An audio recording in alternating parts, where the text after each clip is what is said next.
Good to go. Good to go. I'll never stop doing that. And now I just hear it in my I constantly hear it anytime I say hear or say going live.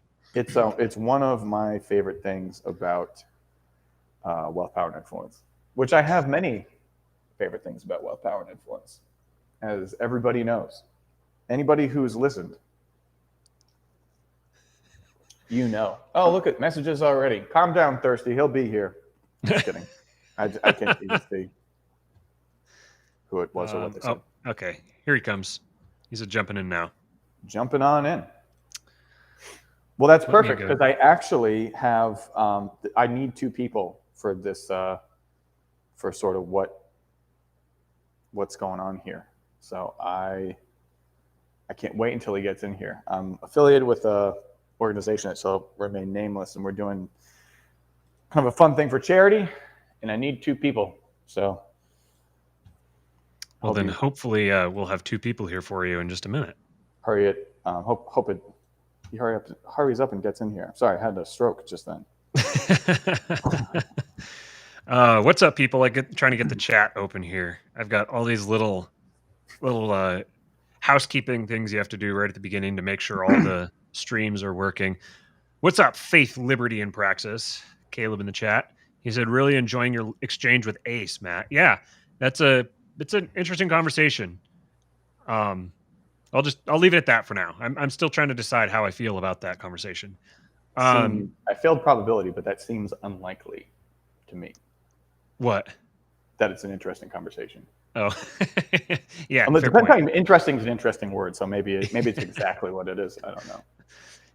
Nicholas Blanchard says he copped an Ace follow-off commenting on their exchange. You're welcome, buddy. He is a prolific dude. He tweets and he has a very wide range of things he likes to tweet about.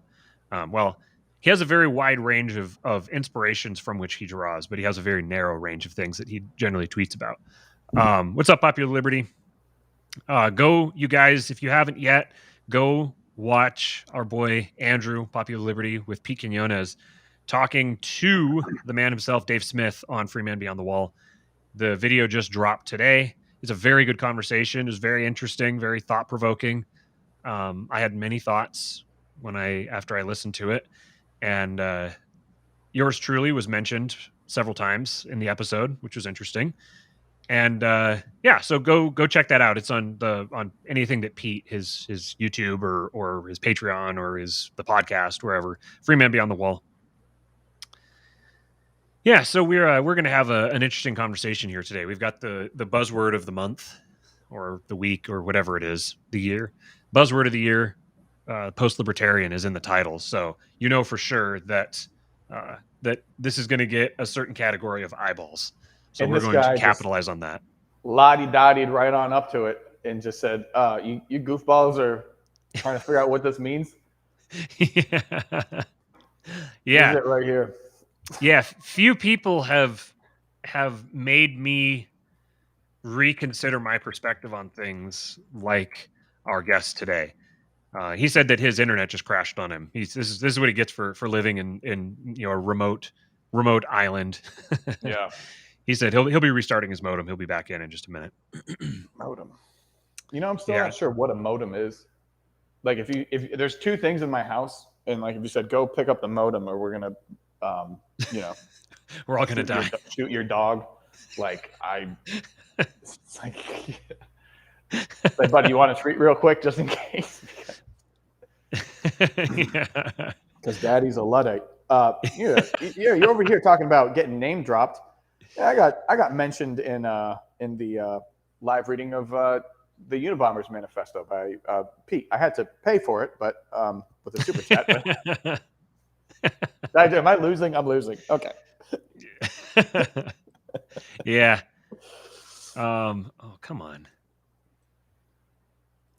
If you'd like to learn more about the organization that Popular Liberty was talking about, that's later. Then you can hang out until later.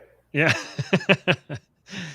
So Jim Clockwork, he says, I say you just troll everyone and confuse everyone even more with this episode. There is a significant chance that that's exactly what this episode does. That's basically a given. That's for sure going to happen with this episode. And you want to know what? If everyone is going into it with the best of intentions, and it still might end up that way. So some shit just be like it is.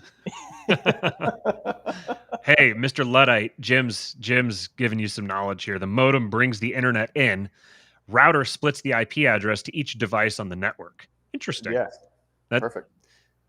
That actually kind of does make sense. I am in the same boat. The only thing that I've ever been able to keep straight is that I know the difference. If I'm looking at them, I know the difference between which one's the modem and which one's the router. That's precisely what I'm saying. I don't know the difference. Okay, so I guess I know a little bit more than you. I just know that I can't remember what the modem is, but I can remember what the router is, so I know that the modem is the other one. Yeah. That's that level of understanding I'm at. How dare we talk about this after mentioning my uncle? Which one, Ted? Yeah, of course. This is not the proper forum for this. Yeah, he would be ashamed of us. Or maybe he would actually, maybe that would buy us credibility in his eyes. Ooh, because maybe we need to actively make ourselves dumber with respect to technology as it comes. I mean, I probably wouldn't have to try real hard to make that happen. But that might be a tactic to get us in with him. Well, I've been looking for an opening line for a letter. Unless this is ever played at some kind of hearing, in which case I'm an entertainer and this is not real. But I was playing looking for a character online icebreaker for just how to start writing him a letter. But I think, hey, good afternoon, sir. I just want you to know I don't know the difference between a modem and a router. So let's start from there. So we're basically best friends. Yeah. Oh, that's funny. It's like, if you read that, and I don't know who hasn't read that. That's inexcusable. But if you read that, that's not even in the top 100 reasons why he and I are best friends. That thing's a man. God, is it good. I've heard that I don't have time to listen to podcasts anymore, but I hear that the conversation that Pete and Aaron from Timeline Earth are having is phenomenal. Thank you. Yeah, I think it seems like it's getting a lot of new eyes onto, because I see very surprised reactions, which when I first read it or listened to it or whatever I did, I was pretty blown away as myself. But yeah, he definitely didn't mail it in. Yeah, he's dropping bombs left and right in that thing.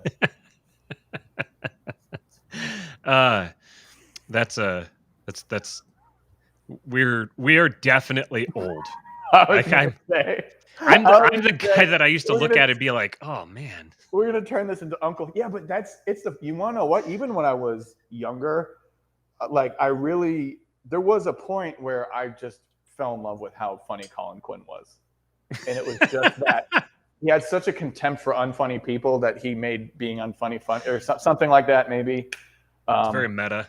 Oh God, it's so good. I may be the funniest person that's ever walked the earth. That guy. I love Colin Quinn. If you don't follow Colin Quinn on Twitter, I don't know if he does the same shtick that he's been doing for years. But I don't know anything about him. I'm just I just know who he is.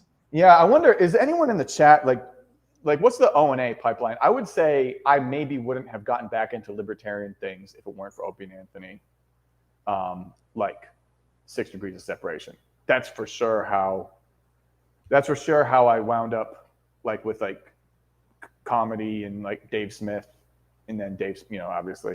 But yeah, if I didn't listen to Opie and Anthony and some of the comics, that maybe Bobby Kelly, maybe I heard Dave Smith on Bobby Kelly's podcast a while ago.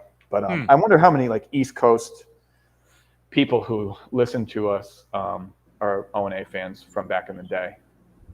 This is perfect. My second person. That's an entire genre that I've never even touched. I encountered Dave Smith through Jason Stapleton, actually, and I encountered Jason through Tom Woods. Yeah. That was Vin, Cyprian, did you ever listen to Opie and Anthony? I did. briefly after, I guess, after Howard Stern left terrestrial radio, but it was just like a backup, and then I was like, eh. Yeah. It's probably hard to go from Howard to O&A. Yeah. But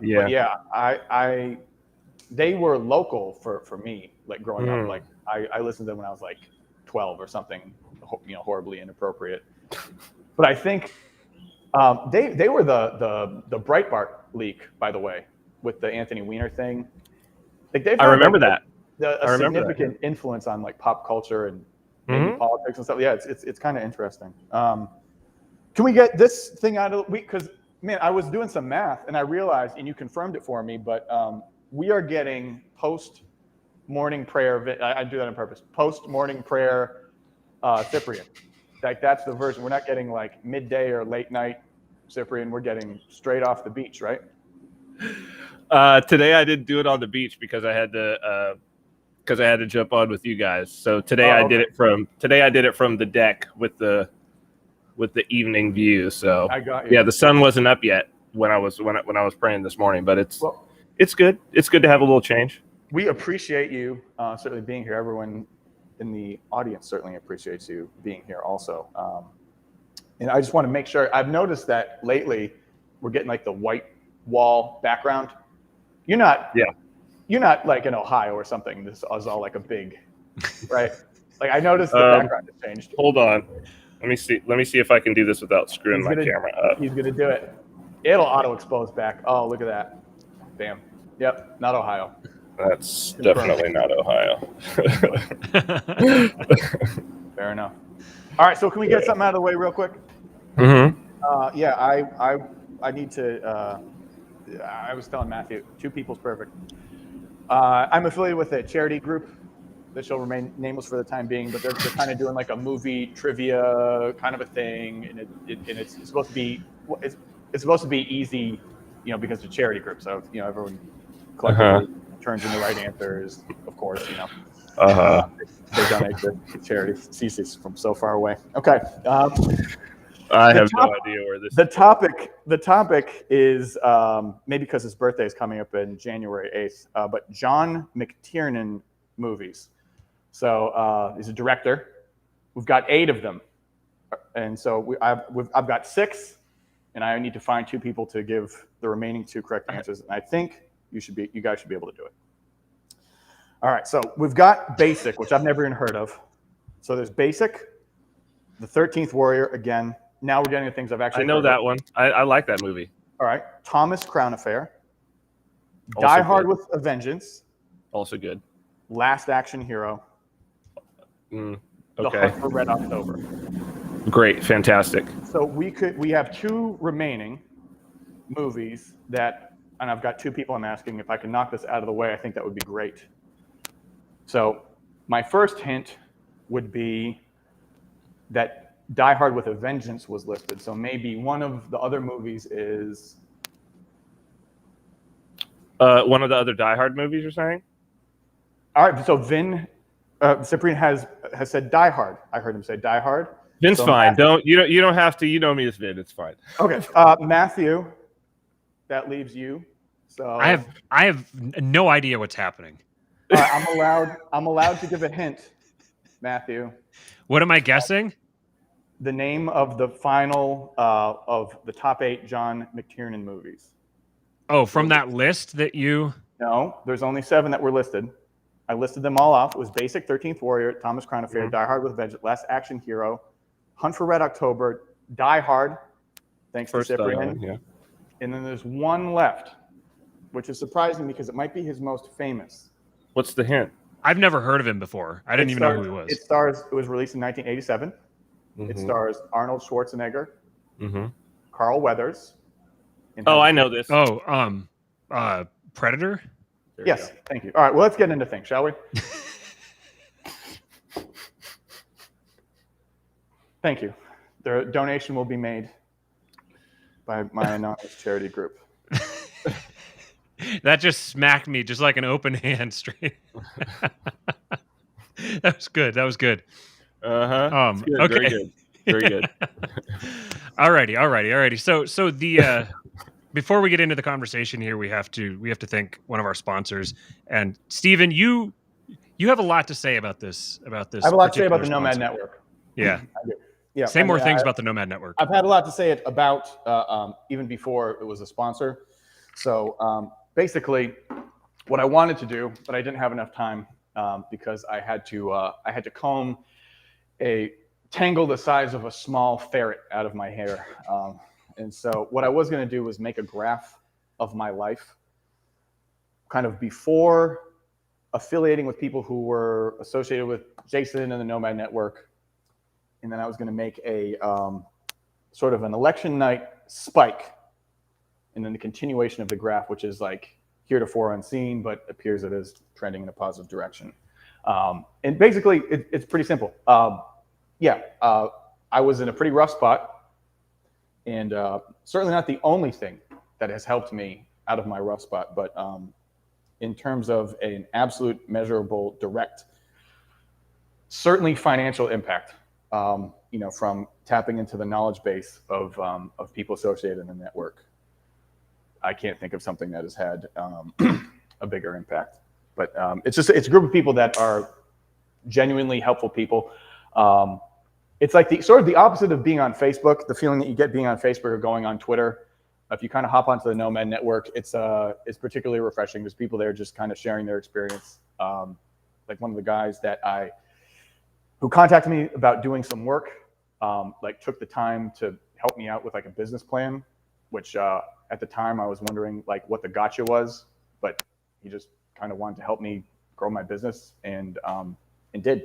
And that's been the theme of the people that are in there. So we're all kind of looking for a group, building the arc, as I've often said, and I think Cyprian's maybe adopted that from me, which is, I'm honored to be frank. But yeah, we're all trying to find a group of people to sort of help navigate the future, and there's a lot of aspects to it, but one of them certainly is finding your autonomy, and these people seem to have that interest and are pretty knowledgeable.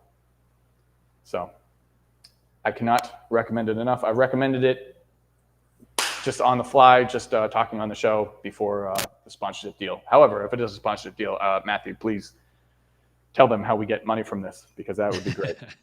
You can go sign up at www.nomadnetwork.app/king.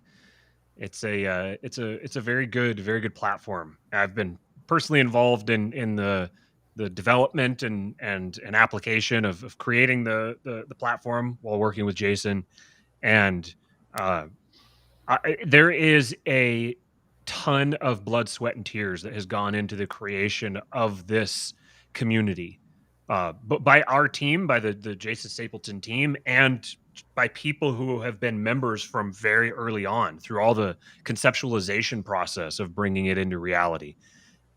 Going through a startup process like this is a very Vin, you can definitely speak to this, is a doing a startup, being involved in a startup is a very, especially when you're putting your own self on the line for it, is a very spiritually enriching experience.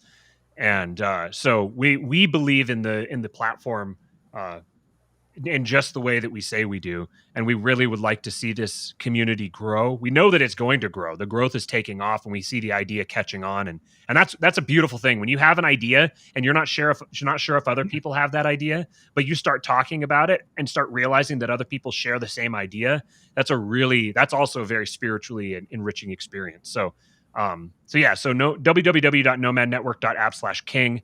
And the reason that I kind of looked dumpy today, I wasn't able to take a shower because we had a meeting this morning about going to do like a strategy session, talking about the network and how we're moving forward, what we're doing, some of the stuff that we're going to be working on going into the new year, and yeah, it's a very good place to be right now. Let me just say that we're going good places. So we've been talking about it here for a while, just because it's a daily part of my life.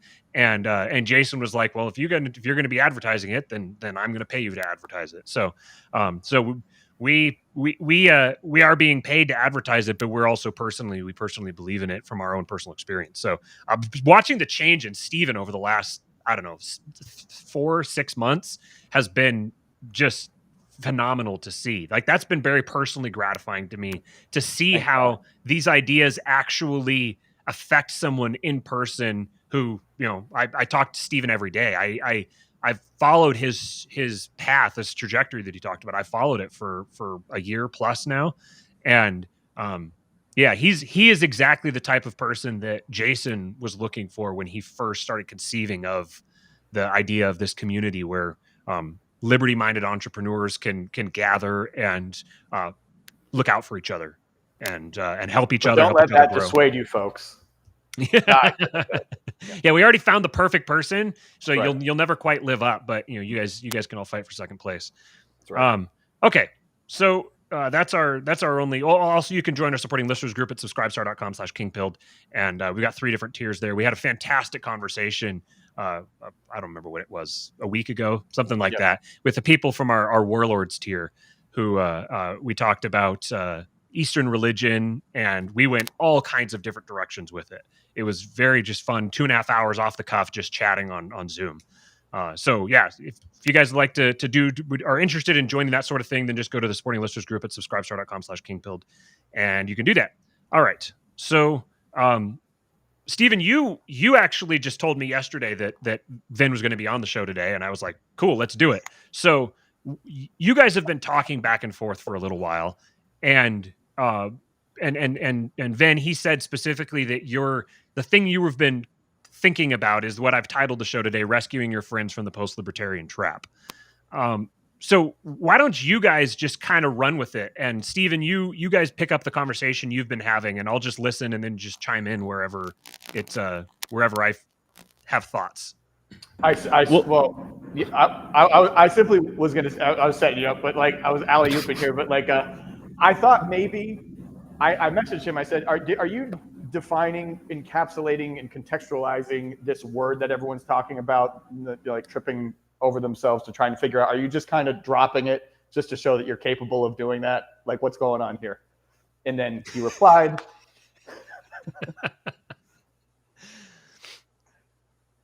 as such. Oh, you're saying fill in the blank now? Yeah, I mean, it was pretty good, so why not? Yeah. No, I told you that what I'm trying to do is to save people that I like the trouble of stumbling in public to the conclusions that I have had the luxury of stumbling to in private. And because I understand I know where this is going. So it's one of those things where it's like, in private, I got a chance to stumble through this, and I know where the mistakes are, and I know how unforgiving the particular community that we are in is of people being inconsistent, which is actually a prerequisite for learning. It's actually a prerequisite for arriving at truth. Is you're gonna have to do some iterations, and that necessarily, look, as an engineer, for me, like, it's nothing. It's water off a duck's back, because it's something that I do every day. As a matter of fact, you know, there's a great book called The Mythical Man Month by Frederick Brooks, and he actually says, build one to throw away. He was one of the early leaders of IBM when they were first developing operating systems. Like, he led the team that developed the first operating systems for IBM. And he's got these maxims in there. And they're like philosophical maxims, especially like if somebody is a startup, they're like philosophy of software. But if you're a startup developer, especially in technology, The Mythical Man Month by Frederick Brooks, like, get it. Some of the essays in there will absolutely change your life, and it will certainly change your understanding of how to lead technology development. But that one's real important. He says, build one to throw away. Like, know that this one that you're building right now is not going to be good. Like, just get it barely working, and then don't hang on to it. Throw it away and restart with all of the lessons that you have learned. And like, that's totally fine in a software development team, and none of that is released to the public, right? But even in the case of, that's why you have internal testing, and then private betas, and then a public beta, right? And then all of these things where it's like, hey, it's not cooked, it's not finished, it's not ready. But the expectation in this space is, look, you're going to make some public statements, and those public statements people are going to hold against you were you to ever change, were you to ever grow and evolve your thought. They're going to hold it against you because there's, at the end of the day, like there's power plays, there's all of these things, right? And we're talking about influence, and you know, there's a hierarchy of influence and all of these things. And so it's like, this is just the nature of the beast. And so, you know, I got a chance to, I see exactly where everybody's at because I was there, you know? And so, but I got a chance to struggle through that in private. And so I know where the mistakes are going to come. And I know that people's minds are going to change if they're honest, because quite frankly, if where people are right now, and we could talk about what I mean by that, like if they don't move from that, if they don't progress beyond that, I'm saying that both libertarians and post-libertarians, that like all that's coming is ruin. All that's coming is ruin. Like this, and it doesn't even necessarily have to do with this time and this particular situation that we're in. The ruin would come regardless, but it would be over a much longer time span. Were we still in the Great Before? The Great Before was a much more forgiving time for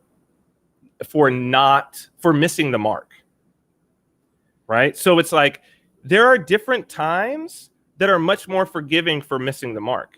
If you're just having, target practice, that's a forgiving time for missing the mark. But if you're being rushed by some, 300-pound dude with a knife in his hand and he's ready to kill you, that's not a forgiving situation for missing the mark. You may have one shot and it's got to happen, right? And so right now, both the libertarians and the post-libertarians, what I see are some very clear and also eternal ways that the mark is being missed.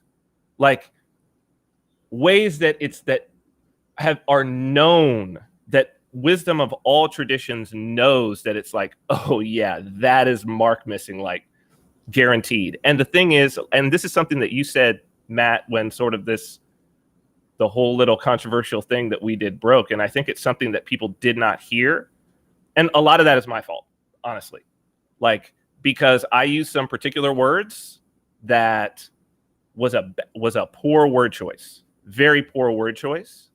And people have still not heard what I've been trying to say, but maybe they will in the future. But one of the things that you said was people who are missing the mark in this way can no longer afford to miss the mark in this way. Like there's a sense of urgency about, you can't just keep firing and missing the target because the target is rushing you with a knife, right? Like before, the target wasn't rushing you with a knife. Before, the target was at most like a leisurely stroll with like a white glove that they were going to slap you with, right? That seriously. I mean, that's where libertarians have been, right? That's the Ron Paul revolution, right?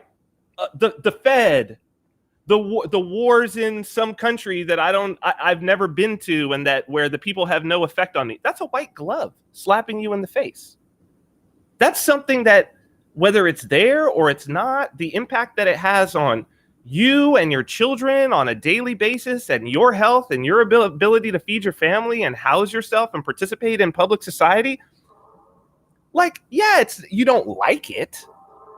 Yeah, it's an annoyance, but it's not an existential threat, right? So missing the mark is like, but in this case, it's like the mark missing is going to, and it's both, and the criticisms are all correct, by the way. Like the criticisms on all sides are correct. So when somebody's like, when they do that, it's a private company, bro, right? Which has been something that the post-libertarians have leveled against the libertarians. That's right. When they're like, oh, just get rich, bro. That's correct. When it's like a shot hasn't been fired, but you've got 1% of the vote. That's also correct. Right? And when it's like wake people up trademark, as a meme, we're just going to wake people up trademark. That's also a correct criticism. Right? Those are all right. And so it's like, okay, so what's the answer to those all miss the mark? So what's the mark, right? And that's how to rescue yourself and your friends from post-libertarianism. We can talk about what that is. Yes, this is. I know Steven has some other some stuff he wants to say. I just want to jump in real quick and say as a precursor for where we're going to go later in the conversation that I've been people who've been watching the show have probably been able to kind of tell that I've been wrestling with some stuff lately and trying to figure out how to say what I want to say. And listening to Andrew and Pete talk with Dave and the conversation they just had was that gave me a lot of direction. It really made a lot of stuff clear to me. And so when Steven said, "Hey, we're gonna have this conversation with Vin tomorrow," I was like, "This is providential timing. This is the perfect timing because this ties in exactly with where my mind has been and stuff that I am realizing I haven't been explicit enough. I haven't talked about it publicly enough because I've been too focused on this other part of the stuff that I like talking about. And some of it is kind of like I just assumed that it was sort of it was assumed like we've addressed some of these things in the past, and I was sort of like I just kind of assumed there was like a consensus there or an understanding. And now I'm realizing that this is actually an area that nobody's really talking about, the stuff that I actually am drawn to, the stuff that I actually want to talk about. Well, what was your impression of this conversation? I haven't heard the conversation. What was your impression? Then maybe that's a good like foundational jumping off point of where you're at. It was so when you're talking about these different criticisms that are being leveled from different people in different directions, and one criticism that actually nobody's really leveled this at me that I can really think of, and I think it's probably one of the most compelling criticisms, which is that we are very easily falling into the trap of doing exactly what we're criticizing others of doing, where we are spending all of our time trying to logically and rationally prove to people why they're wrong. And the thing that they're doing wrong that we're trying to prove is that they're spending all their time trying to rationally, logically prove something to someone else. So there's like, we are falling into the trap of being really autistic about the way that we criticize libertarians for being autistic. And I'm very keenly aware of that. So that's kind of one aspect of it. And I realized as the conversation began, and I kind of imagined myself sitting there having the conversation as well, and like where I would jump in different directions, I'd take stuff and everything. And I realized that all the stuff that they talked about is interesting to me. I think that it's, I don't think it's useless. I think it's actually, some of it's very, very important. Some of it very much has its stuff in terms of like local political strategy and some of that. I think, I don't think that people shouldn't be doing those things. In fact, I mean, the GOP Mises Caucus is one of the sponsors of this show. I think that there needs to be people doing that thing. It's just not my thing. That's not, I don't want to be involved in local politics. I can think of few things that seem more tedious and boring. And I'm glad that there's people that will do those things that find them fascinating, because I know a lot of the stuff that I find fascinating is very tedious and boring to other people. Specialization is a thing. So I've been feeling for months now that I'm like, we're spending all this time talking about the LP and talking about politics and talking about, the stuff that I'm interested in is the philosophy, psychology, spirituality, into the religious sphere. Like that's the direction that I've been feeling drawn in the first place. And that's the stuff I spend all of my time, what little time I get listening to anything like podcasts or whatever, because taking care of a 1-year-old is time consuming. What little time I have to listen to other stuff. Oh, okay. What no, little not time you, dude, not you. Oh, okay. I spend all of it on listening to Lord of Spirits and to stuff that's, I don't want to say deeper, because it's not, I don't mean that deeper kind of has a connotation to it that it's like, oh, this stuff's more important. It's not that. It's that, there's some people that want to stay here and manage these things, and I just want to just dive down deep and just go as far as I can. So this is where I've been feeling pulled and feeling drawn. And I'm starting to realize, as I see people talking about post-libertarians and stuff, and I know when people say, I hate the term post-libertarian, I don't want to be associated with it, but I also know that it's inevitable now. It's happened. It's not going to unhappen. So when people are talking about the post-libertarians, I know that I'm one of the people that they're talking about. And so when they make commentary on it, I know that they're making commentary on me. And then I get replies from people like explicitly assigning motives or goals to me. And one of them is that, like, we're all about taking over the GOP. I could not care less about the GOP.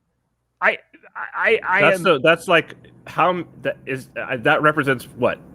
Not even one person. I don't even think the people who are being involved. Yeah, but the people who are like, let's be involved in the GOP, even them, to be honest, as much as that sounds like the worst thing that I could possibly spend my time on, like, I couldn't imagine a worse thing than that. Yeah. But they don't even seem to be talking about taking over anything. Right. They're like any political party. They're just like, hey, there's a political party. Somebody left it laying around. Maybe I could just pick it up and use it to get what I want. Yes. Right? Like, as opposed to like, I'm going to take over the factory that makes the tool. It's like, oh, there's a hammer laying on the ground and nobody wants to use it. Let me go build a fence for myself. That's really what I hear from those guys. Yeah. And that's exactly their message. But like, there is, and I think when you're talking about there's less consequence for missing the mark in the before times, there's a comfort in knowing that. So I always wondered about the psychology, and it might be inconsequential, but I do wonder if taking over the factory that makes the tool has some comfort in it, in that there's less expected of you, the same way where even up to like 2019, you can be talking about the coming tyranny and how crazy things could get, but you don't mean it. You mean it in like, maybe 25, 50 years. I don't have to deal with it. I can just talk about how it's not going to happen because the book boys would come rescue everybody. And, in basically, I don't know. I meant it. Like, I was ready.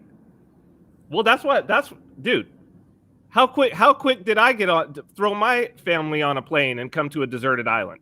Like, I had built my entire life expecting that this was about to happen. Oh, like, you go back and you know what I mean? You look at my videos, the Ascendant Project, I'm like, it's here. Something is about to happen. Like, it's about to happen. And from then on, I built my entire life like, when this happens, I am out. Sure. I'm out. No mortgage, none of that bullshit. Yeah, I'm saying from the perspective of somebody who basically is attracted to an ideology that's all about freedom. There's very little expected of them. And then they have the luxury of sort of pointing out, potential tyranny and all this stuff, but really, there's nothing. If they don't expect that the tyranny is in fact coming, they can talk about how the book boys would never allow it, how they're going to come in. You know what I'm saying? And then the check became due. None of this happened. And then basically what I observed and what if I'm a post-libertarian, my observation was, oh, it looks like there's no, and now what to this? This was all sort of very much in the theoretical, and now it's kind of here. And if I just want to kind of give my background on when I knew that we were in some trouble here. It was before the lockdown, actually. And it's just to illustrate a psychology that I was unfamiliar with, because I think maybe I'm wired a certain way. But I ran into a different wiring. And it was, what I do for for business involves large groups of people together, breathing on each other and whatnot, which was very normal in early March of 2019. But there was some buzz in the area of like, oh, is this going to continue? Are you going to stop? Are you going to keep doing? And so I got a text message, someone asking the question. And I said that, you know, and this was before, again, the lockdowns. I said that I was going to, in fact, continue. And they texted me and they said, well, I don't think that I should. And I didn't even know who the person was. This was like a potential maybe. You know, I don't feel comfortable being around, you know, people under these conditions. And it kind of blew my mind because the conditions being what? Like, can you be a little specific about it? That COVID was looming, you know, and so it kind of blew my mind, and I just sort of literally, not to be like snarky or anything, I texted back, well, you know, maybe you're not familiar with my class policies, but no one is under any obligation to attend classes. And so they wrote back, and I mean, they didn't call me a murderer. They said something that was way more terrifying. They said, oh, I didn't really think of that. And I said, uh-oh, this is going to be a problem. If things kind of go in the direction that they did, basically, this psychology right here is going to be a problem. And so what was terrifying is that is not the only conversation that went almost verbatim exactly like that. It was people who were asking what I was doing and then informing me that they did not feel comfortable with that, even though it was like a very voluntary situation. And this, again, is before mandated closures and things of that nature. So then when those came, and I had people who had no business being anywhere near a graph or a curve or anything that goes near a graph or a curve, come talk to me about flattening exponential curves, and that's what we needed to do.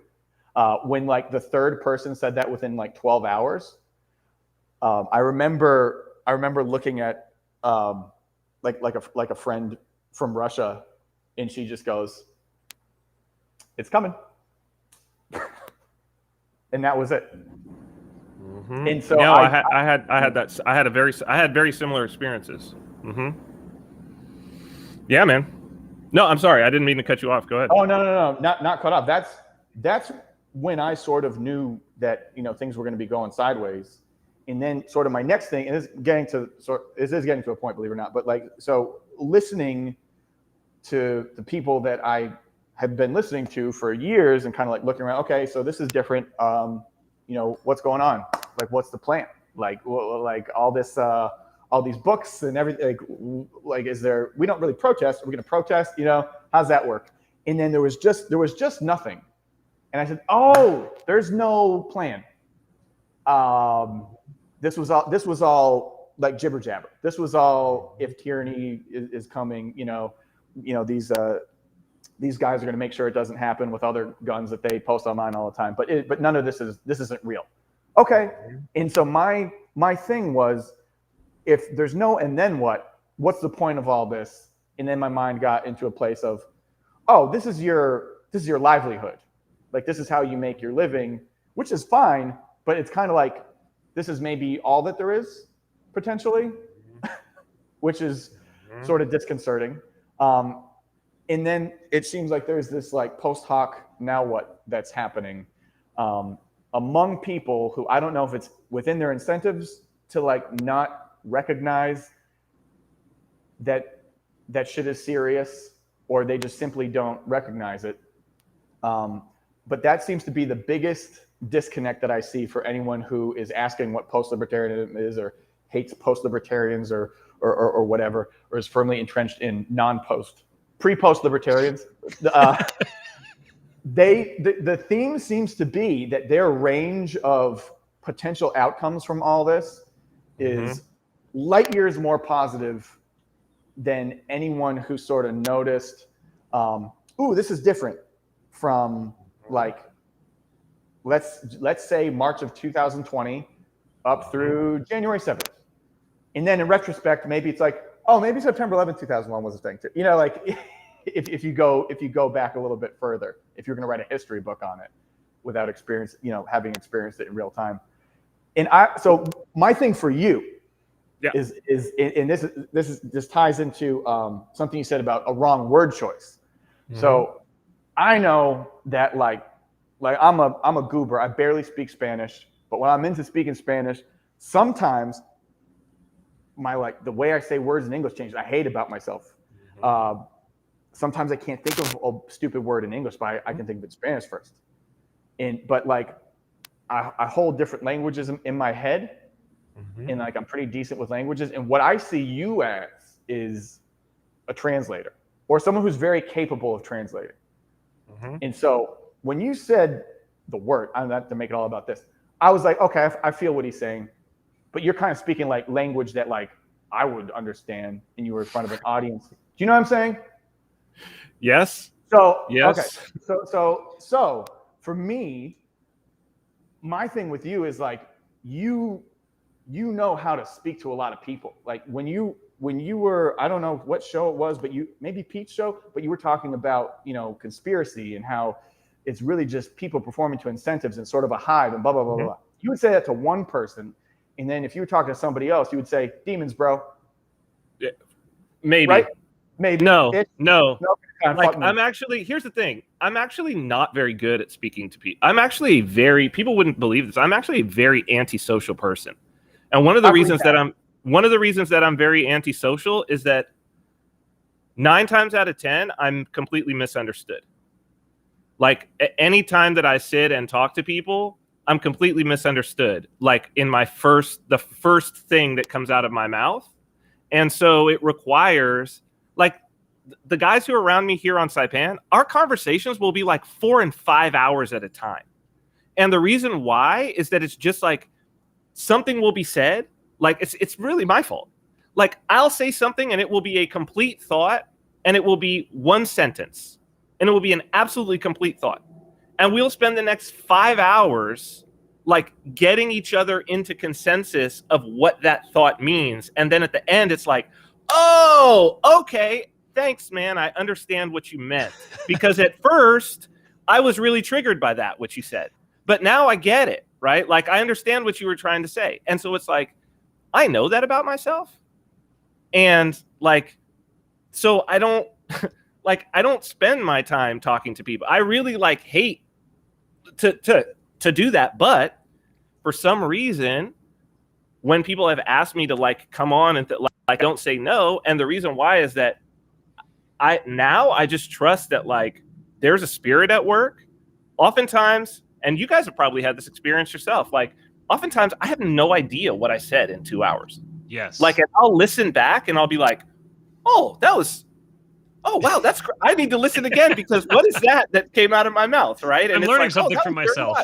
Yeah, that was very wise. Like, and I listen back and I'm like, wow, thanks for teaching me that, buddy. And it's like, so now I just have faith in that. Like now it's just like, okay, go pray before you're gonna go on and talk to somebody. Pray that like you will be given the words to say, and then just respond and say what's in your heart, right? And then that works. But I'm not. It's a one-time deal. It doesn't change I'm not changing what I say for anybody else. I'll sit and explain it to you, but I'm not going to say it. Now, it may be a poor word. I may make a poor word choice, right? But that's usually when I'm in myself. That's what I know. Like if I've made a poor word choice, that's because I haven't just allowed the spirit to do it. I haven't been humble. It's been my own pride. It's been my own, like, trying to climb the hierarchy, put somebody below me, all those things. Right. But I think, so I want to talk to you guys about where I see the mark missing. Right. Like I want to break this framework down to you guys because I think it will make a lot of sense. Like I say, thinking about this in private, if people want, there's a video on my YouTube called The Consensus Crisis that I did in like either 2018 or 2019, where like, because I had been noticing this phenomenon happening. And if you look at that, you're going to be like, oh, okay, yeah, this was coming. Right? Because if you watch that video, it's way before there was any such thing as COVID. And you're going to be like, oh yeah, as soon as you add COVID into this thing here, basically what it was that we've fallen out of consensus as a culture. But I was doing this in a although spiritually I was doing stuff, I didn't have the important context, which is the Christian context. Because really what it's consensus about, and this explains everything with the post-libertarian, libertarian, Trump, everything. And it's basically this. Our entire society has as a presupposition that there is a covenant with God. Okay? This is the core presupposition. Okay?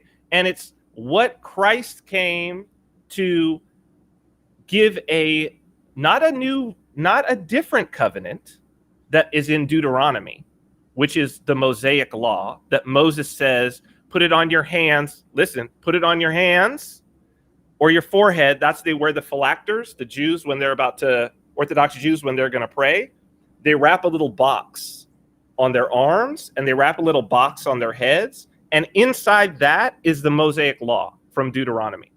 Because Moses tells them, learn this law, teach it to your children. Do not forget it. Put it on your doors. That's why they have the mezuzah on the door. That's what's inside it. It's the same thing that's in the phylacters, right? And the Jews would pray. It was called Shema. Their daily prayers would be a recitation of that covenant over and over and over and over again. 2 to 5 times a day. They would do this covenant. They would go through and some other things, the things from Deuteronomy, right? And then Christ comes. His disciples ask him, how do we pray? He gives them the Lord's Prayer. Well, the Lord's Prayer is like the distillation of the Deuteronomy. Give us this day our daily bread. That's in Deuteronomy. Forgive us our debts. It's not forgive us our trespasses. Forgive us our debts. That's the Jubilee. That's in Deuteronomy. But he says this day, not every 7 years. These are like deep, super important, right? Like this is the covenant. And the deal at the end, so at first it's like, our Father who art in heaven, you have a holy name. So I'm entering into a covenant with you. And all Orthodox pray this. Christians are this is our version of Shema. That's what the Lord's Prayer is. It's a contract. It's a contract with God.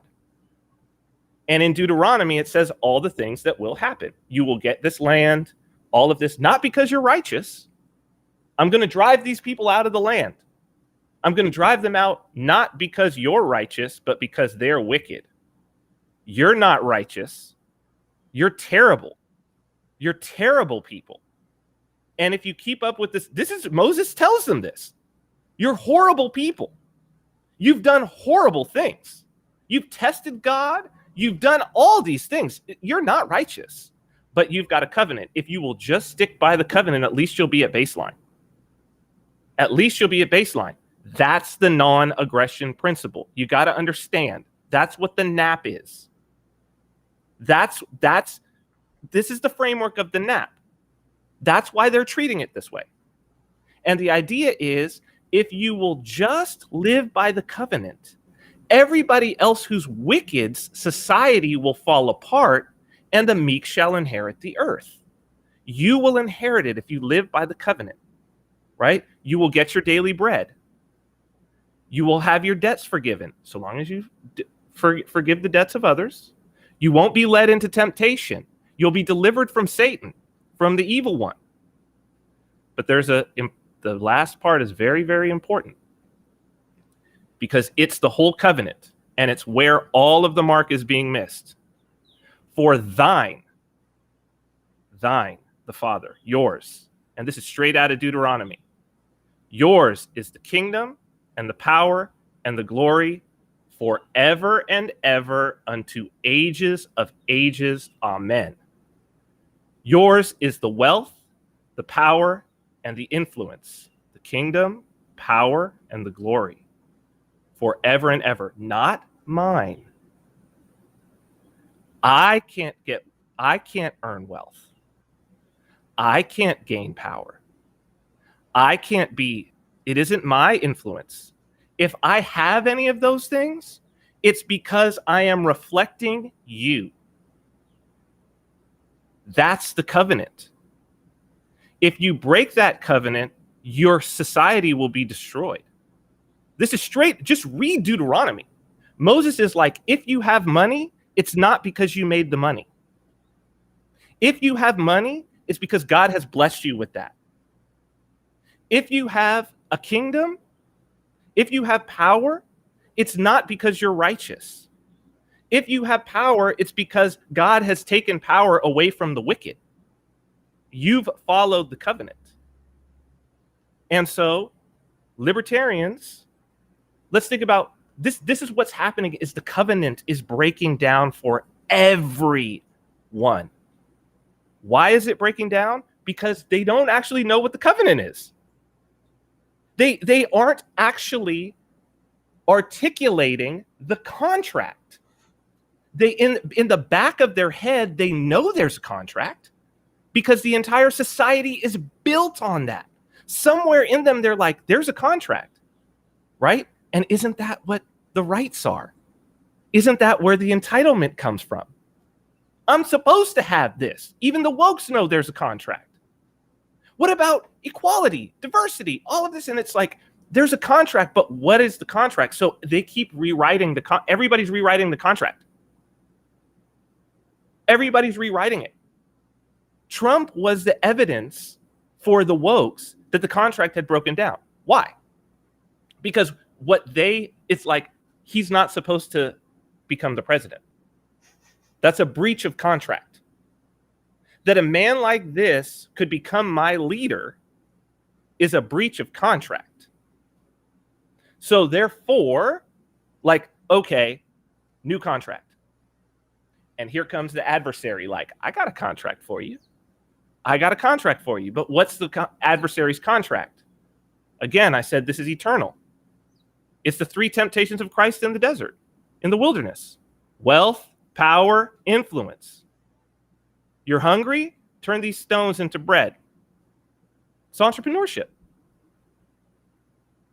You have the power. You have the power to turn these stones into bread.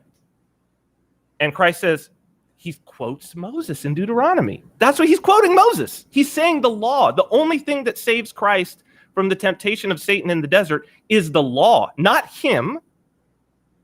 Mosaic law. He says, man shall not live by bread alone, but by every word that comes from the mouth of God. And Moses says that because they didn't eat bread. They ate manna. So it's to say, no, I don't need to make bread because God will provide. I just need to follow the covenant. And then he takes him up. That's wealth, right? Because isn't this what we talk about? That it's like, put your face mask on first, right? You need to have multiple streams of income. You're going to need to do that, and then that will make everything okay. And it's like, no, because you know what? I've seen this, and I see people, and it's like bragging about like, oh, my multiple streams of income, this and that. And I'm like, but are you doing what you truly want to be doing? Are you doing what you have received in prayer that is the righteous thing for you to be pursuing? Or are you trying to have multiple streams of income? Are you trying to turn stones into bread? Right? But you don't live by that. That's not life.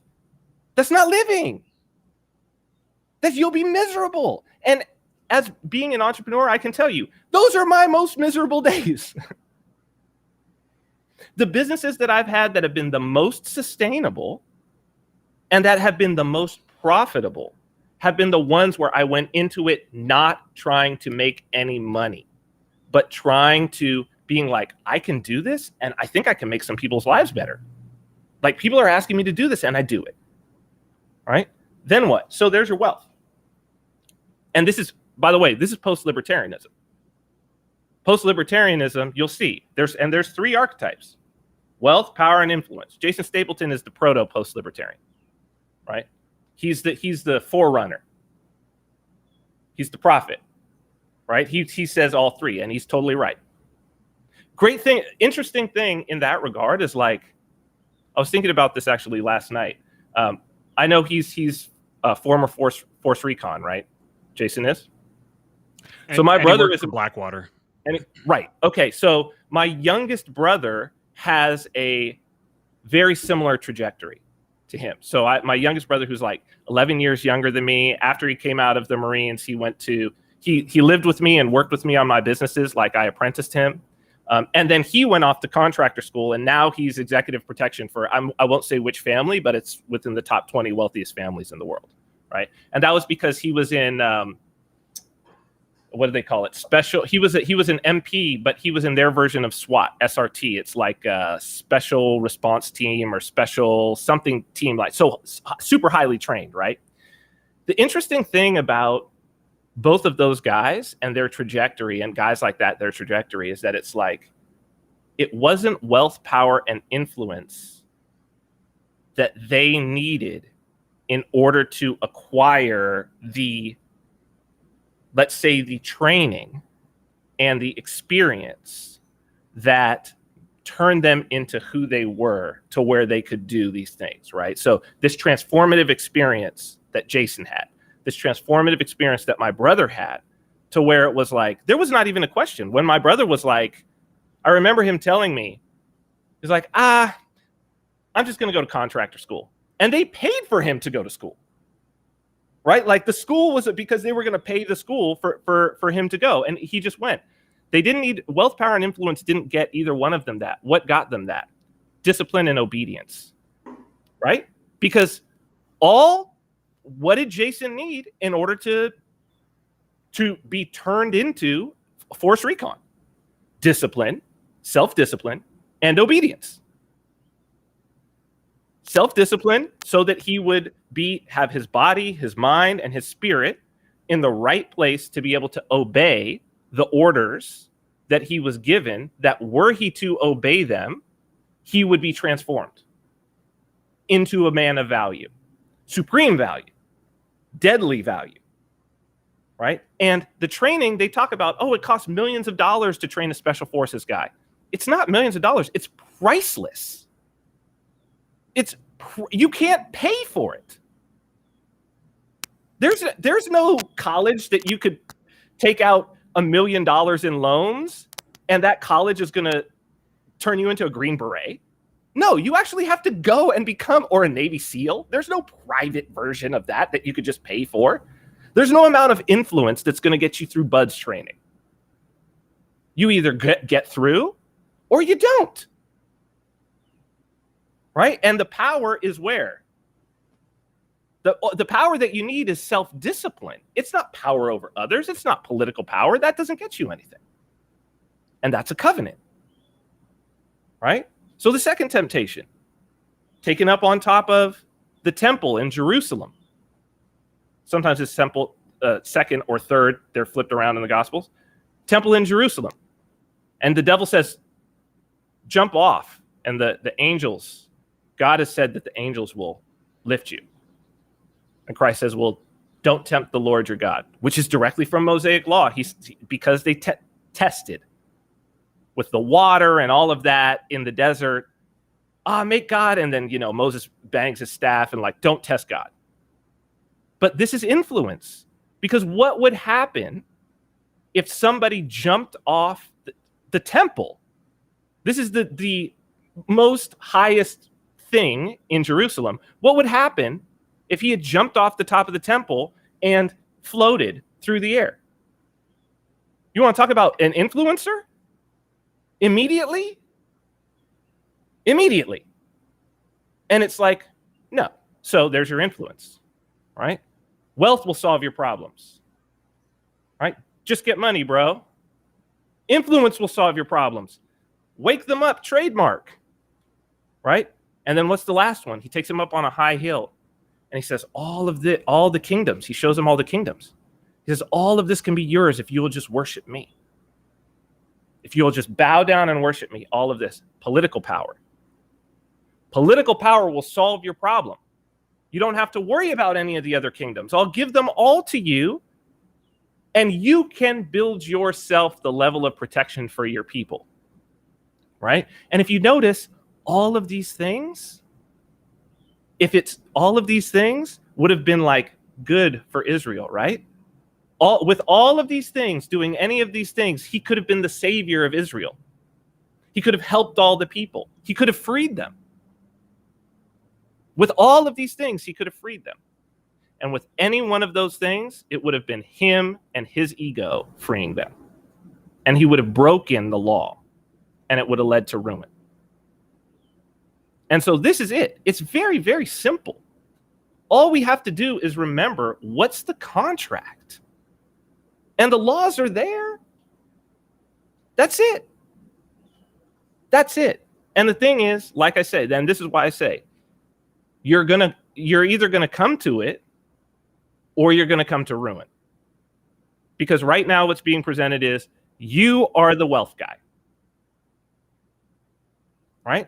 Pete is the power guy. Pete and Andrew. And you notice, what word does Andrew say more than any word? Power. And Dave Smith is the influence guy. You're all post-libertarian. All of you. Because libertarianism is the old Mosaic law of the Nap. It's Ron Paul. It's the contract with Ron. The whole idea of the Ron Paul revolution was the old contract. I lived it. It's the Free State Project. I went up and lived it. We've got all the time in the world. We'll breed them out. This is something that's actually going on. And like, if you go to like the Portsmouth area, what they call the Free Coast, all the people in the Free State Project there, their whole thing is, and they're the smartest out of all of them. They're all the entrepreneurs and everything. They're like, we'll just breed them out. They're having tons of kids. They're like, we're breeding our way to liberty. Right? But that's an old covenant. That's a covenant where you've got generations. We don't have generations. Right? And so it's like, here we go. Here we go. You can either remember the covenant, you can remember whose is the wealth, power, and influence.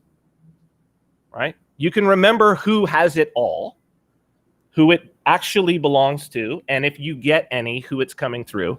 Or you can believe that you can deliver it for yourself and that you can help Israel by doing that. And if you do that, the prince of this world has got you. Satan's got you. Now you're just playing the exact game that he wants you to play, even though you think you're opposed to the wokes or the left.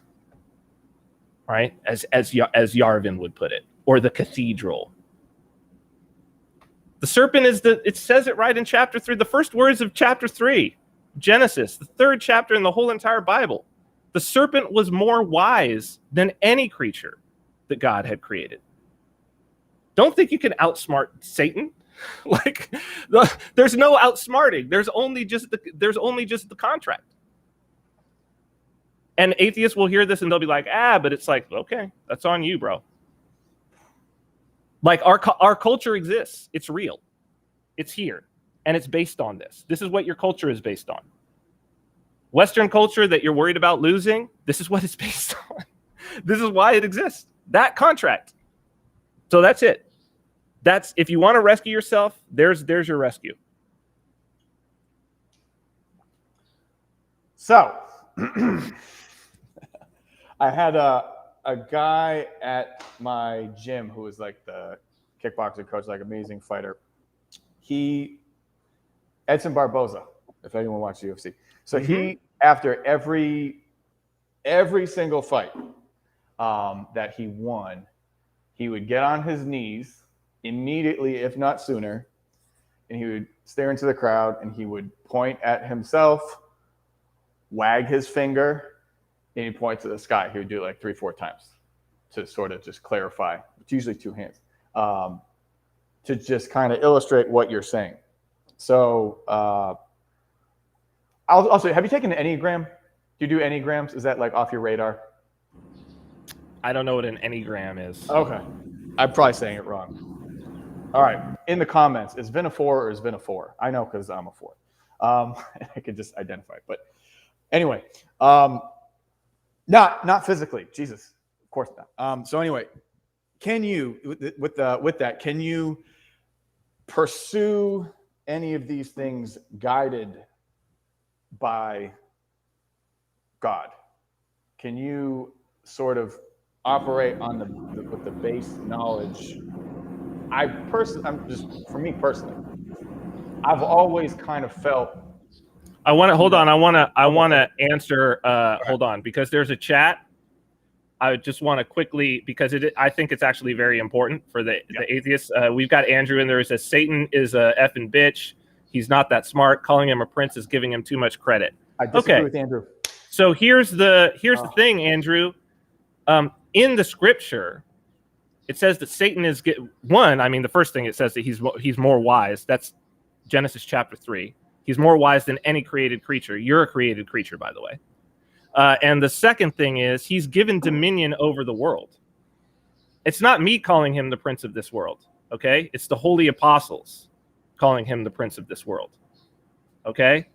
So your conception of this being comes from the people who called him the prince of this world to start. All right? So I think to understand that you got to either say Satan doesn't exist, right? Or say Satan is the prince of this world. Because your conception of Satan comes from the people who named him the prince of this world. Right? So either that, or you're talking about an entity that I'm not talking about. Right? I'm talking about the entity that has been around, that the ancients knew, that the ancients dealt with, and which is the reason why Western civilization exists. Because if if their conception of Satan was wrong, Christianity couldn't have taken over the world. If the conception of who you're fighting against is wrong, then clearly you can't take over the world in a spiritual battle, right? Seems very clear, right? If Christianity's conception of reality was incorrect, it wouldn't still exist. It wouldn't still be valuable. What system of thought that's 2,000 years old is we don't apply like real Aristotelian logic and Pythagoras' cult of music. We don't really apply the things from Plato's Republic, but people really apply Christianity, really apply it every day. It's completely relevant. We're having a conversation about it, right? And drawing parallels of the things that you're inside. So that's it. That's it. That's all I wanted to say, because I know that this is very and it's super unfortunate. You know, the greatest trick the devil ever pulled was convincing the world that he didn't exist. And this secularism, worldism, it's the religion of the prince of this world. It says it in the name. It says it. You're worshiping the prince of this world. He's just told you, pay no attention to the man behind the curtain. Pay no attention to the man behind the curtain, which is exactly what anybody who's really, they're like, oh, there's a secret cabal of people that you can't see. The elites, right? The elites whose names you don't know, right? Who are trying to convince you that they're not really running the world. You can go for that one. As above, so below. Right? Sorry, go ahead. Where I see that, to piggyback, where I see that, and it's always bothered me, and it kind of does maybe tie in with like going through life, like just, you know, viewing yourself as sort of a piece of shit, which I think is very helpful, actually. Is I will see this idea with libertarians and others that, you know, these people are so unimpressive. How are they ruling over me? They're so stupid or whatever. And that's always bugged me. It's just like, well, they sure are doing it. they're kind of crushing it right now, you know, and maybe always. And just the idea that somehow, you know, like, even if you look at it just like Darwinian, it's just like you would say that these creatures, whatever their IQ tests are suited to be the ones who are sort of pulling all the strings right now, no matter how fast you can do a crossword puzzle. And it's dangerous to view them as sort of that you could change circumstances such that if things were different, if it was a purer system, you would be the one in charge. That's always kind of disagreed with me. And so what I was saying, I don't know if I'm pushing back or not. I have to listen to the episode to hear what you said to really, really get it, or can like sort of figure it out now. But just from my own personal perspective, I've always gone through my life pursuing anything, knowing that I don't deserve it. And so I don't know if that's just buried in Catholic blood from centuries or whatever. But like, think about that statement that you just said, though, okay. Right? Like, buried in Catholic blood. Like, why would you bury that? Like, why would that be such an important thing? Like, it's crucial. Sure. Like, why would that be? It's like Catholics. Think about the spread of Catholicism. It's like, we talk about like Catholic guilt, or like this Catholic, sure, it can get corrupted, like this idea that, oh, I'm not worthy and I'm a piece of shit. But it's like, I think it's the best thing ever. Yeah. It's how, like, it's the crux. Yeah. It's the crux of how you have a society that's going to sustain itself. Mm-hmm. Because that's exactly what you want your leaders to think. And like, how do you not get a tyrant?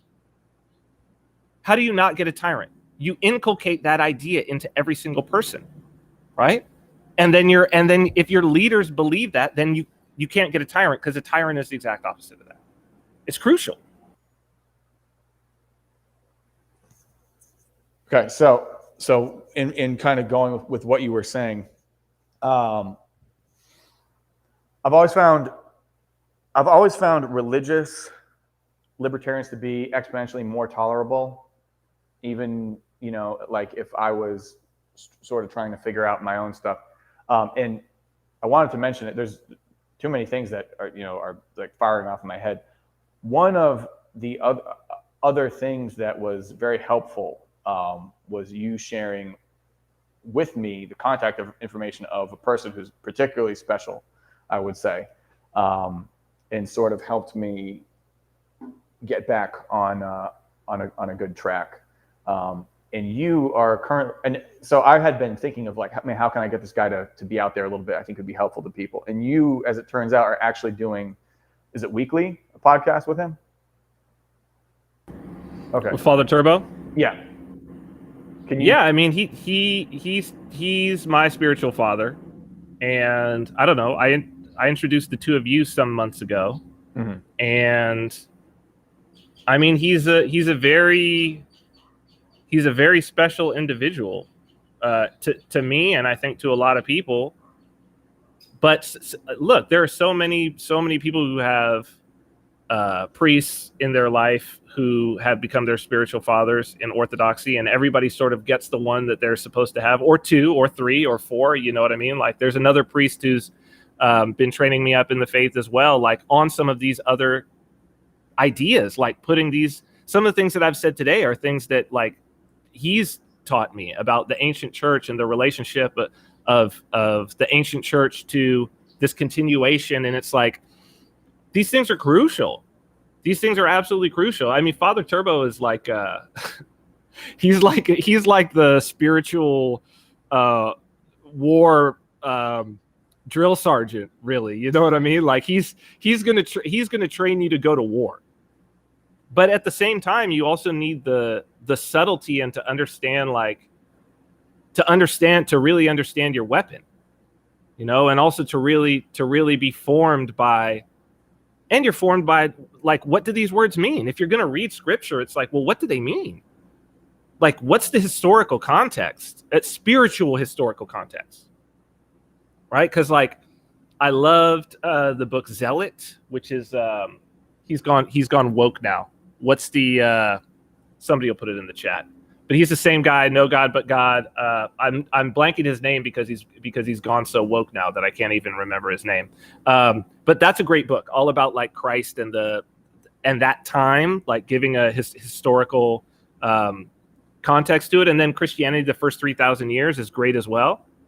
But having like a very articulate and educated and well-traveled and pious Russian Orthodox priests sit down and be like, okay, here's the theology for you in a small group, and like tell you there's nothing that's even close, right? Because that's the tradition.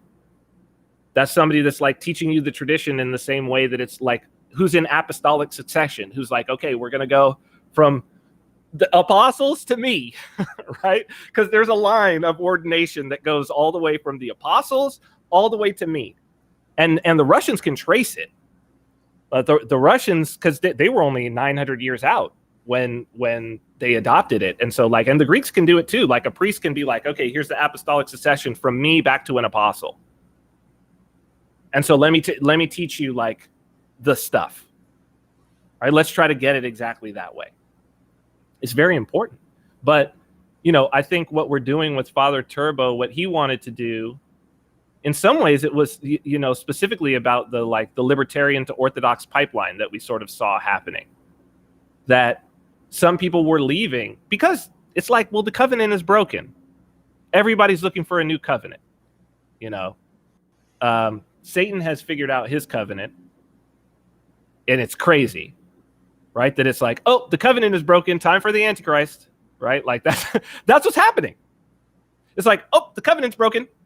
Aha, now's my time, right? Everybody's forgotten the covenant, which is the exact reason why Moses is like, put it on your arms, put it on your heads, pray it every day, pray it every day. Why? Because what happens if you don't remember the covenant? Like if you forget it, well, then you get the mark of the beast on your hand and on your foot. Notice where it's at, the same place as the phylacter. Because the mark of the beast is I like that you guys covered Rod Dreher's thing, but it's like hand and forehead.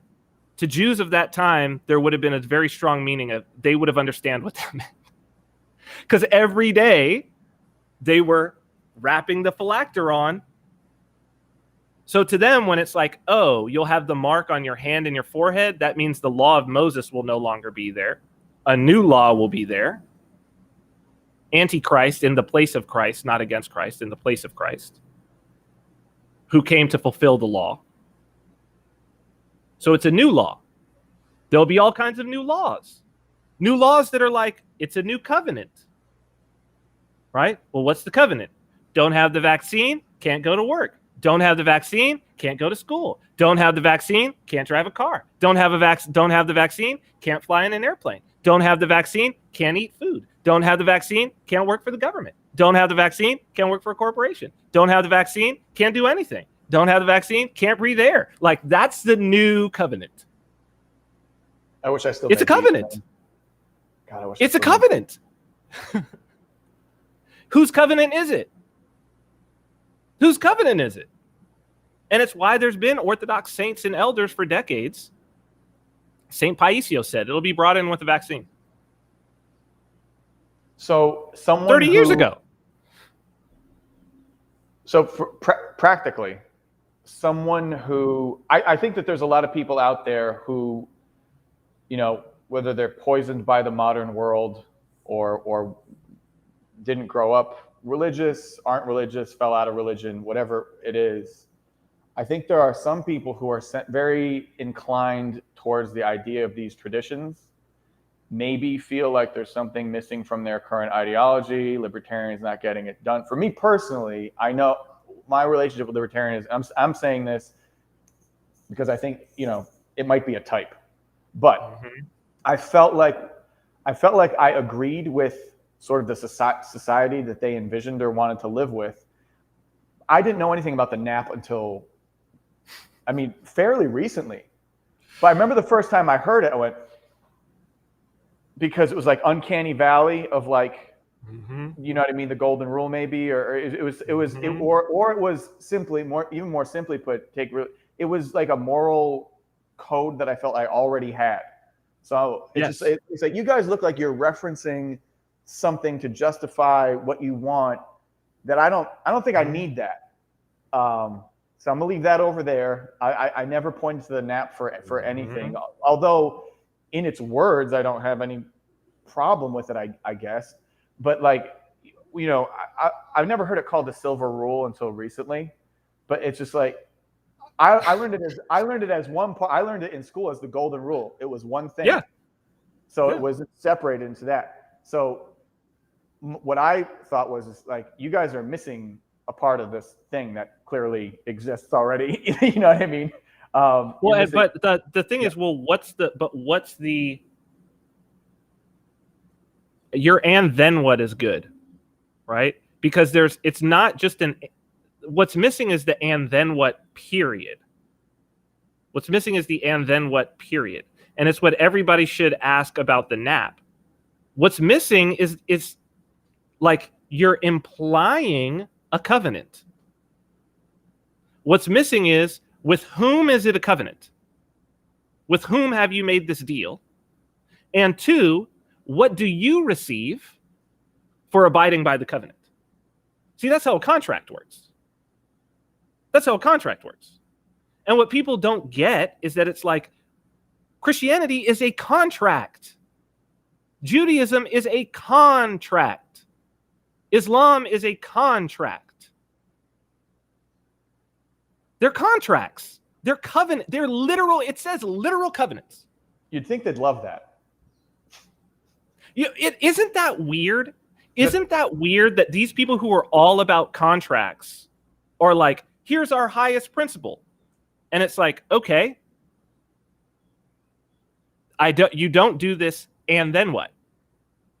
Like, who is the other side? With whom do you have this contract? With whom did you make this agreement of your behavior? Aren't you the contract people? Aren't you the voluntary exchange people? With whom do you have this contract? And the answer is it's old, it's telephone. So you say Christianity without Christ, it's like, yeah, that's right, but yeah, that doesn't actually like explain it to somebody who's a materialist. It's like, yes, you will not aggress, and in exchange for not aggressing, you will receive X. Now, the problem with this is that's a very and this is why those who are anarchists have said the nap doesn't work. You know why? Because the nap is a contract with the state. The nap is a contract with the state. It's be a good citizen. It's pledge allegiance to the flag is the nap. That's what it is. It's a contract with the state, which is the reason why the nappers are the ones who are like, we need to have a political party. Why do we need to have a political party? Of course we'll take over. If we could just wake enough people up, we'll take over. Why? Because we're the only ones who have maintained the contract. And the contract says that if we maintain the contract, we take over the society. Our enemies will be pushed away from us because they're wicked. Oh, you're Jews. You're Jews. And go pick up the books and look at the last names. They're Jews. They're Jews. Their entire being is about a covenant. Their entire existence and their understanding of reality is about a covenant. You Goy, all you Goyim, don't have that background. You've adopted Judaism. Like a very advanced form of Judaism that just takes society for granted. But you don't understand it at all. And it would be fine if you did. It would be fine if you did. It's the reason why the Hasidim are doing so well in terms of their resistance. Right? Like, it's the reason why they're doing so well, because they're like, are you kidding me? We're holding the contract. We know you guys will be gone. We know we're going to get everything. We're holding the contract. Right? Why do they have Israel? They held the contract. This is what's missing from libertarians. It's like, and this is what rightly, very rightly, the power side, right? The people who are like, I can't be an anarchist and have the nap as a principle. Why? The counterparty of the contract is gone. I can't be like the state is gone but still the nap. Because what do I have to do in that case? Well, now you get Yarvin. Right? It's like, well, you need a new counterparty. You could still have the nap. You just need a new counterparty. Start over. Just start over. Get a king. But let's not call, I mean, it's a king, but that's not going to work for people now. He's a CEO. CEO, better. I mean, he's got all the powers of a king. I mean, it's a private situation. He's exactly what you would have called a king in the past, but that doesn't, no, we're not into that. All right, Hoppe just goes straight to monarch, of course. Why? You have to. If you want to have the nap, it's a contract, you got to have a counterparty to the contract. Who's the counterparty? The state. The state. Right? The counterpart, who's the counterparty of the Mosaic contract and the counterparty of the Christian contract and the counterparty of the Islamic contract? God. And the thing is, he's actually kept the contract. And it's how you know he exists. It's how you know he exists is because he kept the contract. It's the proof of God's existence. The dominance of Christianity and Islam in the world is the proof. The fact that the Taliban are in control of Afghanistan is the proof. It's the proof that he exists. This is what's so crazy to me. Right? That it's like, what do you mean? Like, and when Jordan Peterson says, well, I have to act as though he exists. It's like, well, you better, because it's all of lived reality. Moses says, behave this way and you will get all of this. Right? What kingdom from that time is still in control in that region? Moses was like, if you will stay Jews, I will always give you that kingdom. Israel is still there and run by Jews. They're still in control of that region. If that's not the evidence, like Christianity became the official religion of Rome. The same people who crucified the founder. And it's like, not just keep the covenant. Just keep the covenant and you'll get it, and you'll get it all. And it's like, no army did it. They weren't wealthy. Where's the wealth? Where's the power? Who's the grand speaker and orator who convinced Constantine? Oh, that's right. Constantine wasn't convinced by any human being. He was convinced by a sign in the sky. Thine is the kingdom and the power and the glory forever and ever. That's the proof. But you can act like it's not. You can act like there's no proof. It goes against all of lived existence. It goes against all of history. But you can keep pretending like it's a nice story. That's the answer. That's it.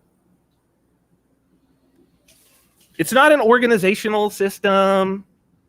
It's not a cool framework for putting together people.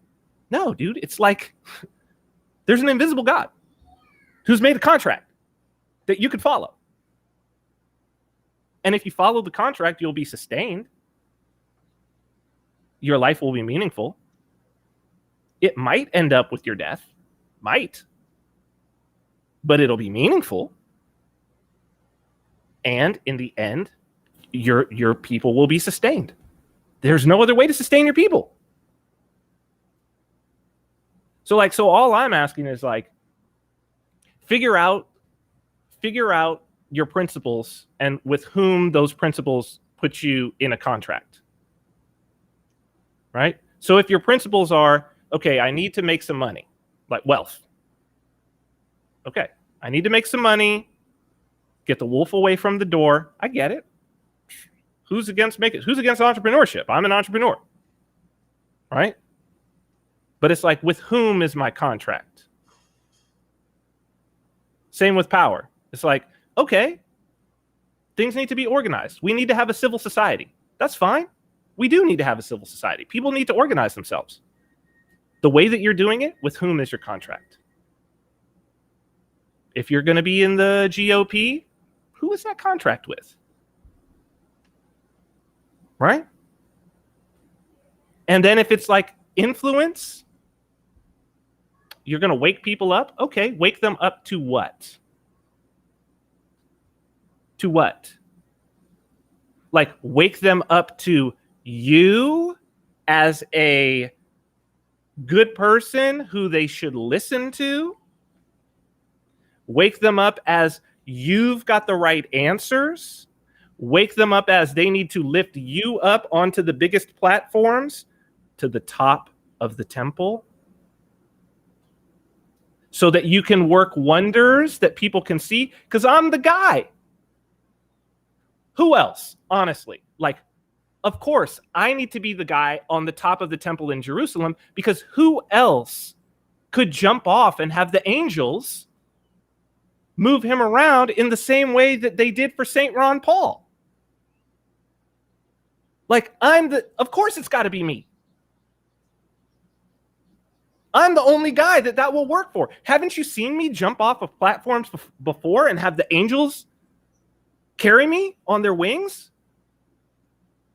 Haven't you seen me? Of course I'm the guy. Who's that a contract with?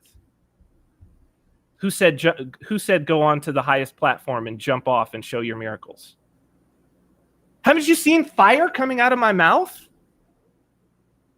Haven't you seen me on the top of the temple in Israel, the biggest platform out there, spitting hot fire out of my mouth? Whose temptation is that, though? So that's all I'm saying, is like, figure out with whom you have a contract. That's it. That's it. So my broader question, and I think I have a feeling what you're going to do is let me ask this question and then look at me blankly and say, I just answered this. Fully anticipating that. My broad question, I just kind of want, there's two things I want to get across. So in the beginning, I was trying to sort of set you up to talk to libertarians in their language, and to sort of, because I do, whatever you say about yourself, I do see you as capable of doing that. I'm disagreeable too and antisocial, so maybe that's what it is. But we're coming to it a different avenue, which I think is fine. And I think that there are people out there that recognize that there's something missing. Like the reason, post just means after. And I remember observing all this stuff years ago with like Christopher Cantwell and Stefan Molyneux and like all these people who I think I even posted about it somewhere, but it was like there always seems to be a post-libertarian moment for certain people who at one point seemed like that they were just aligned towards what seemed like good ideas. And then after, they went in a bad direction. And I wanted to explore that. It was like 2016 or something. I don't know. That's the only time I ever used that word. Post can go a lot of directions, I don't think it's like a cohesive thing. So for what you have come to in the past 2-ish years, maybe 2 years, something along there, would you say? Or more than that? I listened to your podcast. I mean, it's been all of this, like I say, like depends on what you mean by what I've come to. Okay, well, right? I listened to your conversation with Pete. By the way, I begged for that episode. I wanted to hear what Pete's thoughts on spirituality and his experience with faith and everything like that. And then you were also a part of that discussion, and I don't remember you hearing you say that you were explicitly a Christian. It's been a while. I don't. No, I mean, in those conversations, I talked about the fact that I was like praying. Okay. And I was praying in a Christian manner, right? Daily. But I was definitely not a Christian. Okay. And really, I can say I did not officially become a Christian until I was accepted into the Orthodox Church. Okay. So until I was baptized, until you're and again, that's like no real Scotsman or whatever, no true Scotsman. I'm saying for me, right? I don't get to tell somebody whether they're a Christian or not, right? Like I don't get to say that. Like the patron saint of Father Turbo's church, Saint Mary of Egypt, who's also like the patron saint of sort of us here. She was never, as far as I understand it, like as far as I can read in her story, she was never baptized, and as far as I can read, she never attended a church service. Right, but she's considered one of the most holy saints in all of Christianity. So I was, a Christian understanding of this stuff is within the last year. Okay. Right. Sure. But seeing that this pattern is happening and talking about it has been, I mean, publicly since 2016, when the TV show ended for me and I did this Ascendant Project thing. But I mean, before that, obviously, like I say, privately, you can't do this. You can't do this when if you want to keep your money when you're on a TV show. Right. Right. Just especially not on a network like Showtime. Mm-hmm. They're pretty woke. Like even at that time, doesn't happen. Right. But after that, yeah. So it takes a long time, man. Sure. So I guess I'm trying to get at is I think that there might be a lot of people, or a significant amount of people who would benefit from pursuing this path, maybe not in the same way that you did, but might recognize that something is in fact missing, and that there seems to be something to be learned from Orthodox Christianity. And so is there a particular, and do they have the okay? Do they have the okay to pursue it like with that as a starting point? I've heard you say you can come to God in several ways. Is that an acceptable way to do it? And how should someone? You're talking about Orthodox? Is Orthodox Christianity an appropriate way to do it? No, is someone who said like, I don't know where I'm at. I have some kind of morality. Libertarianism has proven that it ain't it for me. I hear people talking about orthodoxy quite a bit. Maybe there's something I can learn from here. I don't know what my relationship with God is, but this is where I am. That wasn't like, I don't know if people feel like I'm preaching orthodoxy and like trying to convert people. Like, I hope that that's not the impression that people get, because honestly, that did not happen with me. Like, I mean, I've been married to an Orthodox woman for 6 years. My children are baptized Orthodox. That was the first time that I was ever in Orthodox church, was a Russian Orthodox church, was when my daughter was baptized. That was 5 years ago. Never once did my wife say, and by the way, like she's a pretty devout woman, like doesn't go to church, but which is true for a lot of like ethnic Greeks and Serbs and Russians. It's like, but you put her, like, she prays, and you put her in a church and she knows how to pray. You know what I mean? And you put her in a service and she knows how to pray. Like there's that connection, because it's woven into their culture. But she never once proselytized to me, evangelized to me, said, maybe you should go to church, maybe you should talk to her. Never. But it's I'm not saying that you are trying to do that. What I'm saying is you're a very captivating person who's gotten a lot of people's attention, and you came closer. If I'm getting their attention on this, it's not me getting their attention. In general, you've gotten their attention. That's fine. Like if I'm getting their attention, it's just because I'm expressing things that I have found valuable and trying to share things that I have found more valuable than anything I have ever learned or encountered in my life. That's the truth. Like, so and this is what I'm saying. It's like, look, God is everywhere and fills all things. This God is everywhere and fills all things. I don't have a line on how somebody has an encounter with Christ. Right? Which is an encounter with God. And it's like, how do you come to orthodoxy? Talk to any Orthodox. It's because they have an experience of Christ. That's what mine was. It wasn't because somebody proselytized to me. It wasn't because I knew anything about orthodoxy. It was because people were put into my life and I was like, that answers something, that answers something, that answers something, that answers something. But then it was like having a real experience in prayer. And so it's like, and part of it, honestly, fasting.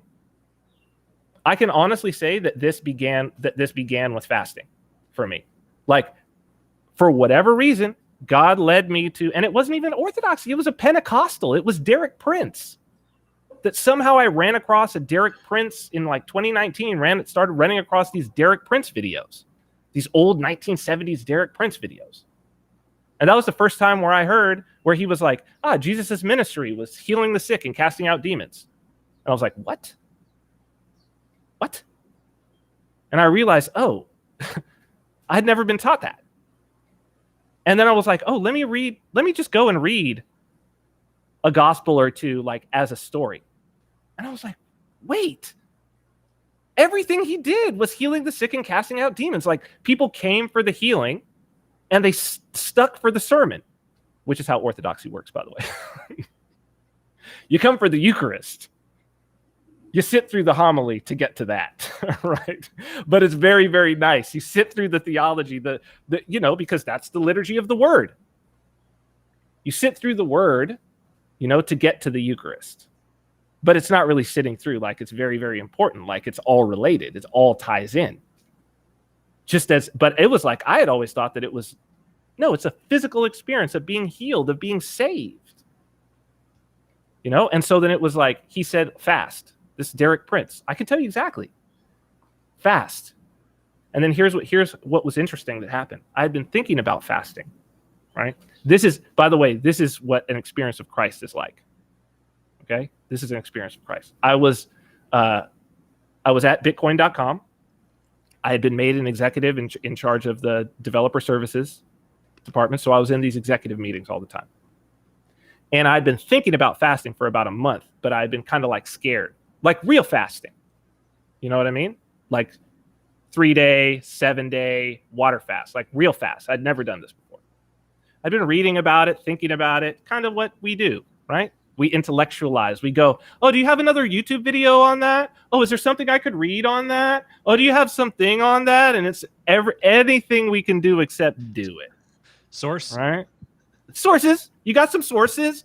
That looks interesting. I need to look at that a little more. Everything we can do except do it, right? And it was like, I didn't know anybody. Here I am watching these old 1980s, whatever, 90s Derek Prince videos. What do I know? But something's resonating. And I'm in one of these meetings, and one of the guys at Bitcoin.com who's been there a long time, who I like, who I had a good relationship with, is talking, and he goes, yeah, guys, sorry if I'm like out of it today. I'm on like the 4th day of a water fast. I was like, what? I'm talking to very few people at this time. I'm working remotely. Like I say, I'm antisocial. Besides the people I'm having these meetings with, I'm talking to nobody. And it just so turns out of the 5 people that I'm having regular conversations with, this guy brings up the fact that he's fasting. And then I talk to him and he's like, oh yeah, dude, I've been doing it for years. I was a fat ass. I lost like 300 pounds fasting. He does it for health. But then he became my rabbi, my fasting rabbi. And I felt much better. He told me all the little tricks to do and all of this. It's like, that's what an encounter with Christ looks like. This is how he leads us. It's not what people think it is. It's not things from on high and things explode. It's like, ooh, what was that? Oh, this thing that I had been, what was that? And then I did a 3-day fast. And I was like, I made it through that. And then some things were happening in my Bitcoin community, like in the Bitcoin community right around end of January, beginning of February, right, of 2020. COVID is on the horizon, but it's not quite here. I'm not even thinking about that. And there's even a video people can go on YouTube from that time where I was like, with the strife going on in the community, I'm like, people are looking to me. I'm going to do a 7-day fast, 7-day water fast for the health of the community. That's why I did it. And I did it. And during that time, and my father passed that month while I was fasting. Then I did another 3-day fast the next month. My whole family got cough. They had to go. They all got COVID, right? Early on. except me. I was fasting. And it was through that where I was like, ooh, there's something. And while I was in each one of those fasts, I got stuff dropped on me.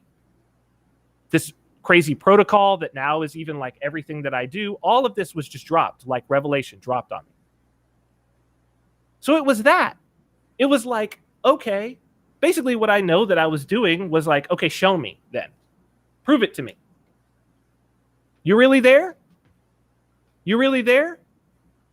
Like doubting Thomas. You know, let me touch your wounds. It's not enough. Let me put my hand in the wound. And that was it. And I was convinced. And from there, I was praying and getting stuff. I got my book, the whole nine. And then I've told the story to people of how Father Turbo shows up in my life. And like literally showed up.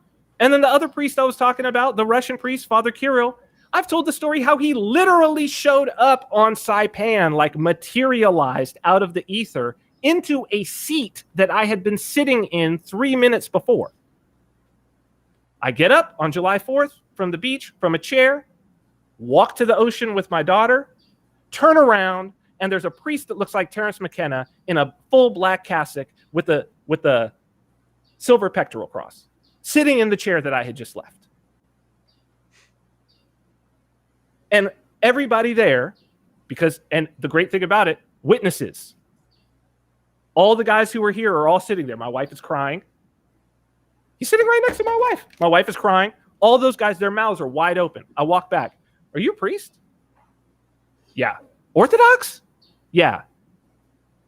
Oh, Father bless. Sit down. What are you doing? What's this thing? He's like, I'm a mission priest. I'm in Taiwan. But I just got this thing that like, it's the feast. It's the fast of the apostles. I should go. I should go out and do a mission. I looked for places that Russian priests hadn't been. I looked at our records. A Russian priest sailed past this island like 200 years ago, but nobody's been here. You're the first people that I ran into, he says. These other guys Father Turbo had come and baptized me. They had experienced the first liturgies here just months before.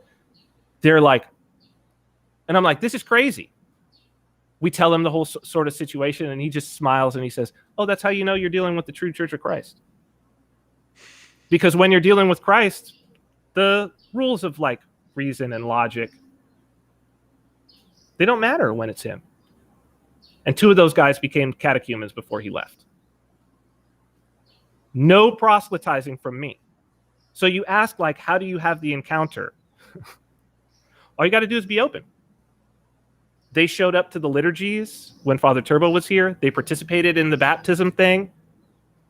I didn't talk to them about you should become baptized. You should become Orthodox. No, they watched an Orthodox priest materialize out of nowhere. Literally 2 feet away from them. That's what makes you Orthodox. Like that's how you get to the church, right? And so it's like, so for the question about to libertarians, it's like, you ain't gonna logic and reason your way to that. It's no amount of books that you're gonna read. You want to experience it? Do what he tells you to do. Just do what he tells you to do to be part of the kingdom. Stop eating. 3 days, stop eating. Pray. Start praying, stop eating, see what happens. That's it. That's it. All right. I was gonna say fast and talk to God for you, but yeah, that works. All right, cool. My goal, if I had one today, was to sort of get in, and I think we sort of went backwards into it, but basically sort of the path of somebody who has the notion that they want to improve the world around them, whether it's explicitly or not explicitly, modeling, heaven or trying to make things as good as they can be in this world, how they deal with that impulse, and how to do it in the correct way. I guess I would say. You can't. You cannot. No. Okay. You can't improve the world around you. You can improve the vessel that is you. That's it. The Holy Spirit can improve the world around you. That's who can do it. Christ can improve the world around you. You can't. Who says that you can? Who says that you can? Okay, That's the enemy that says that you can, and he's gonna give you, because you're like, oh yeah, I want to. And why? Why? Like, what is the value of you improving the world around you, especially beyond your family, right? Beyond your family, beyond your community. And anyway, it's not, in the case of your family and community, you're not trying to improve the world around you. You're trying to improve the lives of people that you love, because that's the same as improving your own life. I don't want my children to have the best of things because I want to improve the world around me. I want to have my children to have the best of things because, like, I have a biological instinct. I have a love for them and a responsibility to care for them. The people who are like, I want to improve, anytime you hear somebody like, I'm trying to make the world a better place, the reason that they're not trying to make the world a better place, they're not. They're trying to get other people to think that they're a good person and to worship them, because they're standing in the place of God. When they say, I want to make the world a better place, when you say, I want to make the world a better place, you are breaking the covenant. Moses says you can't make the world a better place. Moses says you can't drive your enemies out. Moses said all of these things. Christ says it. You can't do it. So if you want to do it, that's Antichrist. You can remember when you were and then talking let about the Holy Spirit and God's will be done. Okay, you remember when you're talking about being misunderstood? Mm-hmm. I think I may speak from a place of, there's stuff that's like at a given, and so again, I don't know if it's just my own operating, but when I am saying that, I mean, not from a place of I want to be the guy. From a place of, through God things are possible. All of that. Okay, like, so then what does that mean? so then what does that mean? Right? How does God manifest his will on earth? Thy kingdom come, thy will be done. That's the beginning of our contract. Thy kingdom come, thy will be done. What does that mean? How does he manifest it? Right? If you want to know what Christ means, that it's go to the Garden of Gethsemane. He's praying. He goes away to pray on his own before he's going to be taken, right? Moments before he's going to be taken. The evening he's going to be taken and arrested. And then he's going to go to the Passion. And he says, Father, take this cup from me, right? What's about to happen? If it's your will, take this cup from me that I'm about to drink. It's about to happen, right? He's like, take this suffering from me. But your will and not mine be done. God's will is manifested through us. Thy kingdom come, thy will be done. The way that the kingdom comes, the way that God's will is done, is we allow ourselves to be filled with the Holy Spirit, and we allow that Spirit to just do what it's going to do with us. That's it. If you truly believe through God all things are possible, that's the answer. Why do you do Matt, what shut you the fuck do up. with You've been Bitcoin? talking the whole time. I'm kidding. Go. Sorry, Matt. Go ahead. Why do you do what you do with Bitcoin? Because I'm being told to do that. I'm being given, like, this is what I've been led to. So, like, my book, Render Unto Caesar, like, all of that is Bitcoin. I mean, I explain it in there. Like, exploring Bitcoin and the things that are in Bitcoin is an exploration. I mean, it's an exploration of the divine, of the cosmic. The things the concepts that are being dealt with in there they're mystery concepts. I mean, the idea for the school that I do, Bitcoin Mystery School, like, I've told people this, atheists hate this, but it is the absolute truth. On the way, walking back from prayer, it just hit me like, you're going to do this thing. It's going to be called Bitcoin Mystery School. You're only going to take like 20 people per month. It's going to be this. You're going to teach these things. You're going to teach these concepts, the ones that are being revealed to you. I said, what? Nobody's going to want to do that. Nobody will want to do that. This is what immediately came to me. But I was like, okay, the same way that when it comes to me, do a 3-day water fast, I just do it. So I was like, okay, I'm going to do it because this is part of the covenant. I'm out there praying, and I'm praying the Jesus prayer, and I'm saying, Lord Jesus Christ, Son of God, have mercy on me, a sinner. Well, in that is a contract. Thy will be done. Reveal your will unto me. I pray that. Like, may your will continue to be revealed unto me. And then if it is, I have to do it. And you know what's crazy about that? So this thing is dropped on me, right? In prayer. And so I'm like, okay, I'll put it together. I'll announce it. The very first email I get, a guy that I had spoken to previously, animator, who had told me he was Orthodox, was like, he had asked at that time, like, oh, you're praying the Jesus prayer? That's interesting. Because I had mentioned it. He's like, are you Orthodox? Like, what's the deal? And we just talked a little bit. This is months later. And he goes, hey, man, like 10 guys from my parish, we've all been talking about Bitcoin. And like, we all think it's very important. And then you announce this thing. And it's like, hey, could we sign up and do like a private class? I was like, yo, this is great because you can be like my guinea pigs, right? You can be like my beta testing. I can get my curriculum up. I'll give you guys a great discount. He's like, okay, let's set up a Signal group and like get everybody in there. And they all paid. And then we start up. And in the meantime, there's like, I see, oh, I think their priest might be also involved in this.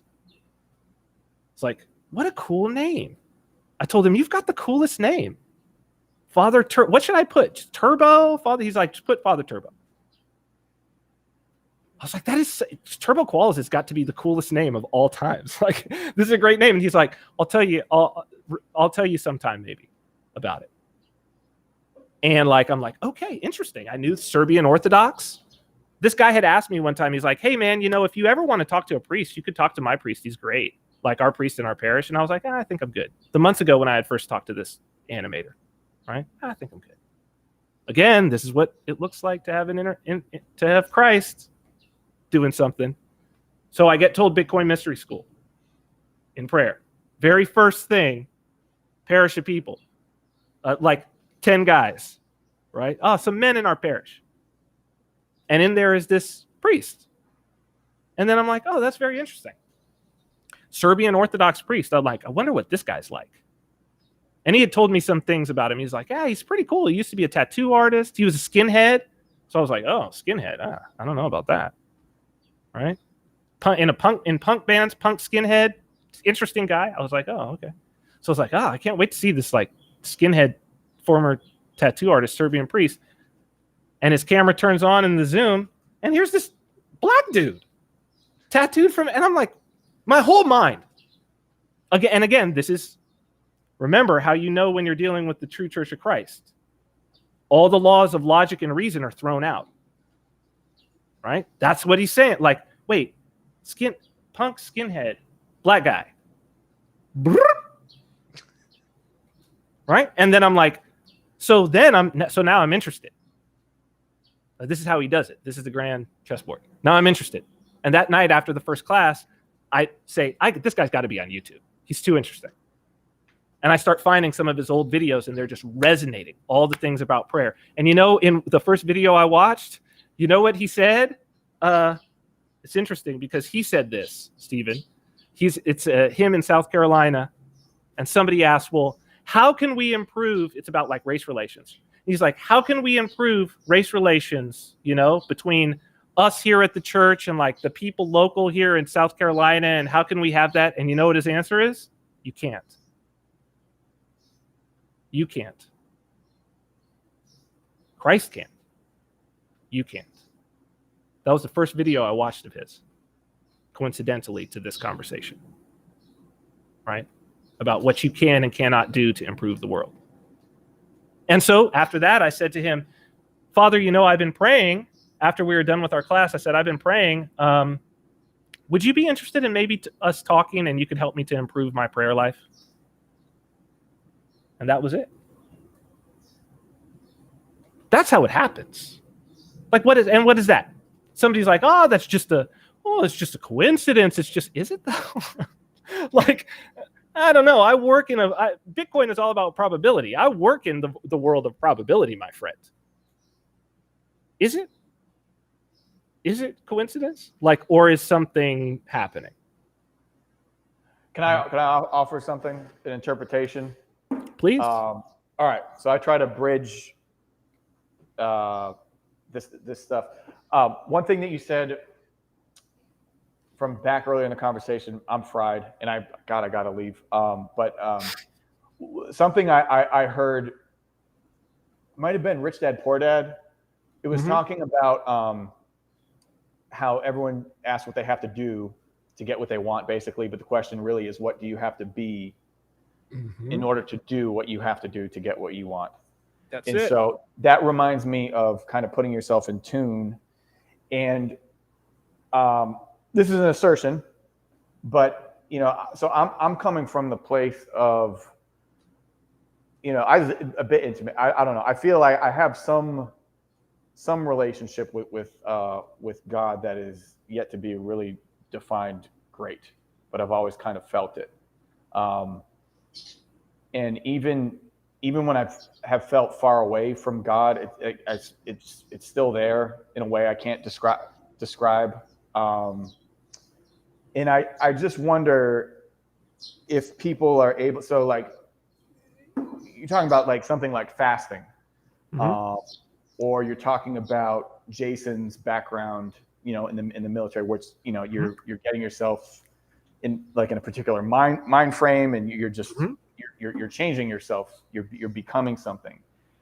And so I kind of wonder if it's fair not to say that through different practices that people may stumble upon explicitly with God in mind, or maybe because of God and the Holy Spirit and they don't know it, that they can put themselves in a particular mental and spiritual place, whatever their intentions are, whether they explicitly involve Jesus Christ or not, that they might find themselves doing things in the world that they are in fact meant to do, and that they feel a resonance when they're doing it. Here's what's interesting. Okay, just kidding. Here's what's interesting that you said that. Okay. And this really became, Orthodoxy really helped me with this in a way that like no other form of Christianity did. And it's Orthodoxy's acceptance of the we live in a world of spirits, right? That the presupposition is that we live in a world of spirits. This is like so important because it goes to your question. Because people would be like, well, but aren't we all looking for the same thing? Like, can't I find it through yoga? Can't I find it through Eastern mysticism? Can't I find it through this? And it's like, you can find a spirit, or spirits. And this became very clear. Like ayahuasca was very helpful for me in understanding this. Is that it's like, you know what? Ayahuasca, there's a dieta, right? You fast before the ayahuasca ceremony. You have to. Like it's not like a hard fast, but it's the same type of fast that would be like a Lenten fast. Right? So like no meat, like low sugar, no sex, right? Like 3 days before, which is the same thing that you shouldn't have sex, that you should be fasting from marital relations before, like for instance, consuming the Eucharist and all of these things. There's actually depending on the shaman, there's going to be like a confession process even beforehand, which was interesting. Like the organizer of mine, who's now a shaman, she would be like, okay, if it's your first time, come with me. We're going to talk about your intentions and all of this. Exactly what an Orthodox priest will do in terms of confession before, when people show up to church early before the divine liturgy is going to take place. Like, and then what do? You sit and you're going to consume something, right? Communally, you're going to pass the cup and consume it communally before you're going to go into a ritual where there will be singing and chanting, where you will encounter a spirit. And it's like, that's every tradition. The question is, which spirit? Because what you're doing is you're entering into a communion with the spirit. And in that communion is going to be a contract. And so this is why you have to be careful, because not all spirits are the Holy Spirit.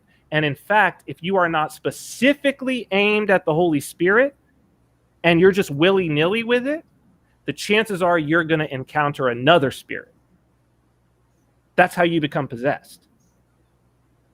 Right? That's where the sort of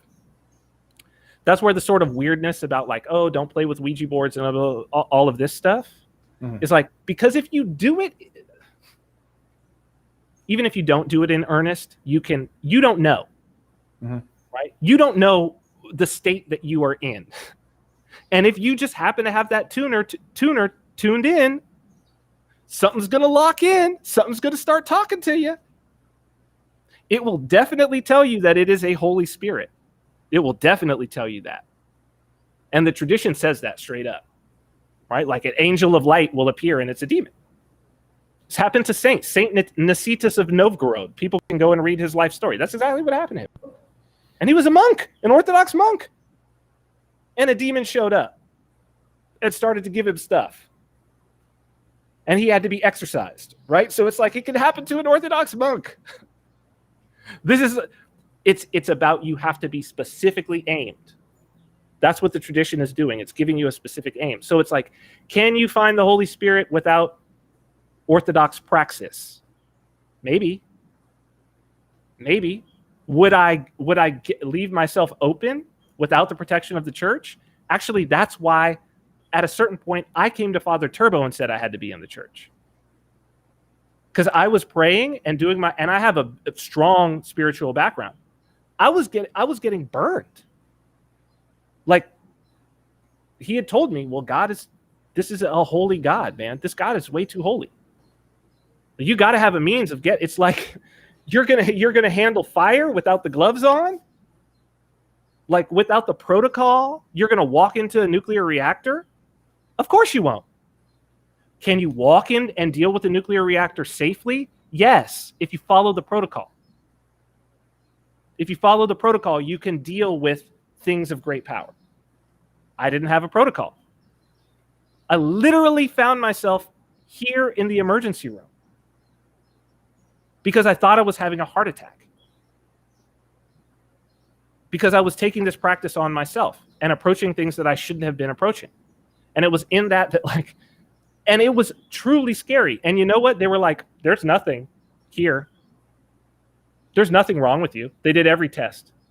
There's nothing wrong. And I was like, are you kidding me? I was falling down. My heart was, and it had built over days and days. I was the one who said to him, if I want to continue this, which I do, I'm getting a lot out of it, I have to be in the church. I have to, because I need the protective gear, you know? And that's what the saints are. That's what the Mother of God is. Like, she's the protective gear. That's what they're there for. Because if you try to approach it directly, forget it. You'll go crazy. That's fair. I just had to ask the question. It was bouncing around. You will notice that Vin mentions having done ayahuasca before. I just want everyone to the audience know that they are not Vin. They can't handle ayahuasca, but what they probably can handle is CBD products from palomaverde.com. And you're not built for ayahuasca. I'm sure they can handle that. Yes. I want to thank you for waking up and talking with us. I am my pleasure. So late for my very sinful money-making operation. Sorry. I need no. It is a pleasure, and I'm just going to drive fast. I appreciate talking with you. I got a dip, and I hope you guys keep talking, even though Matt dominated the entire conversation today. But thank you for the invite. Thanks so much. I appreciate you, brother. All right, kill me. Okay, let me get him out of here. Oops. I appreciate you for having me on as well. Thank you. Yeah. Yeah, absolutely. I've been sitting here. Amy said a little bit ago that in the 6 years that she's known me, she's never seen me go this long without talking. So just to finish off the Paloma Verde plug, it's palomaverdecbd.com, promo code KING. That'll get you 25% off any order over $75. That was a very slick little plug that that was the amazing master plug. Yeah. The master of slick plugs pulled it off. He's great with the segues, man. The whole thing at the beginning with like I had no idea. I had an idea that the Paloma Verde plug was coming, that he was going to do something along those lines. No clue about the first thing. I was lost. Absolute legend. So just to tying into the last thing you guys were talking about, I was thinking, because I understand what Steven's trying to ask you. I understood where he was coming from, and I think maybe a clarifying dynamic is the idea that to whom much is given, much is required. That your relative knowledge of what's going on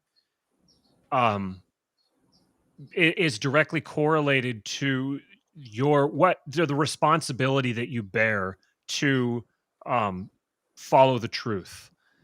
And so for someone, he's basically kind of saying, like, can you encounter the Holy Spirit in the wild?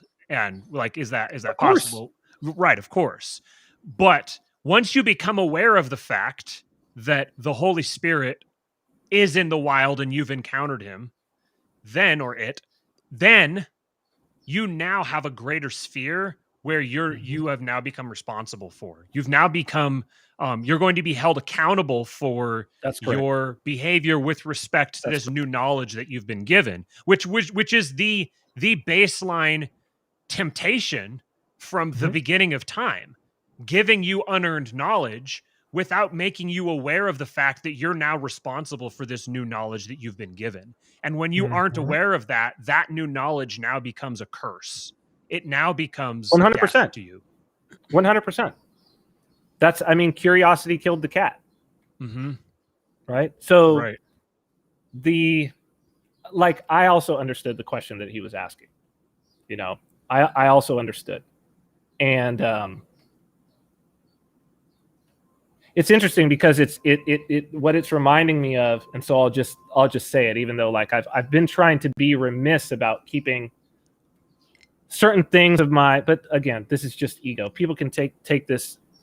People can take it as they want, right? I'm trying to like not trigger people and give the influence side of post-libertarian who don't think they're post-libertarian, who aren't calling themselves post-libertarian, but absolutely are, right? Because podcasts, not part of the libertarian, like that's already post-libertarian, guys. Right? Which there was an interesting, not to critique it, but it was just something very interesting that stood out to me. The only Dave Smith full episode of a podcast that I've ever seen, I must be honest, so probably I shouldn't have been critiquing him as hard as I had at a certain point. Forgive me for that. Forgive me, Dave. I've apologized. But I did watch this one with Mark Claire, and it was interesting. There was a point where they were talking past each other that Mark was like, he said, the libertarian movement is like faltering. There's a problem, failing, whatever you might want to say. This is the basic thing coming from him. And it was interesting to hear Dave's response was, well, I don't really know how you could say that. My numbers are higher than they've ever been. This person's numbers are higher than they've ever been. We've got Malice talking on all of these things. And it's like, I just found it notable that I was like, I don't think you two, when you say liberty movement, I don't think you two are talking about the same thing here. You're measuring different things with different tools. Well, you're actually like talking about two separate things, right? That it's like, wait, is the liberty movement a collection of podcasts? And do we determine how the liberty movement is going by how many viewers we have on those podcasts? Like, oh, okay, I didn't know this. I didn't know that's what it was. This drives at this is where it became clear to me that I was existing in a secular offshoot of Protestant Christianity. When it became clear to me that this is an intellectual thing that you're converting to an intellectual understanding, and then your responsibility is to go out and take that intellectual understanding and convert other people to share that intellectual understanding, and then to come together and talk to each other about it. Exactly. Yeah, like it's like Joel Osteen. Christianity is doing great in America because look, we turned the United Center into a church, and we've got 50,000 people showing up here all the time. And when it's like, yeah, but the wokes, like the values, what do you mean Christianity's? No. What are you talking about? Look at Rick Warren's church. Look at my church. Obviously, there's so many people who are Christians who are showing up. Can't you tell by just looking at the audience? Pan the audience. How could you possibly tell me that Christian values are not being upheld when, look, it's a stadium full of people. We've got the Harvest Festival. We've got all of that. And it's like, oh, is that what Christianity is? Oh, I thought it was this thing where there were these 12 guys. Like, I thought it was at its strongest when there were 12 guys. But you're telling, okay, confused. I'm a little confused, right? And I think that's just like, it's interesting, and it's very telling. It's very telling. But what I will say is, like, about the question, this sort of goes to it. Like, I remember the first interview after I had done my like the first season of the TV show that I was on. The very first interview that I had was a buddy of mine who I've known for many, many years. He now, I think, has a relatively big podcast. I saw an ad for him on YouTube recently, Jordan Harbinger. But at that time, he was Jordan. Is that a big? Is he got a big? We've advertised for him on Wealth, Power, and Influence. Oh, okay. He's an old friend of mine. Like, I was one of the first guests on the podcast that he had, Pickup Podcast, when I was in that. Before I was a gigolo, I was a pickup artist, right? We've known each other for a long, long, long time. He's been interviewing me for years. We would always hang out in LA and stuff as he was building his businesses. And him and his brother, it's actually on, I think, one of the first things on my YouTube. People can go and watch. Go all the way through the history of my YouTube channel was sitting with them on their serious thing. And there was a point where they asked me, and it was kind of like that question.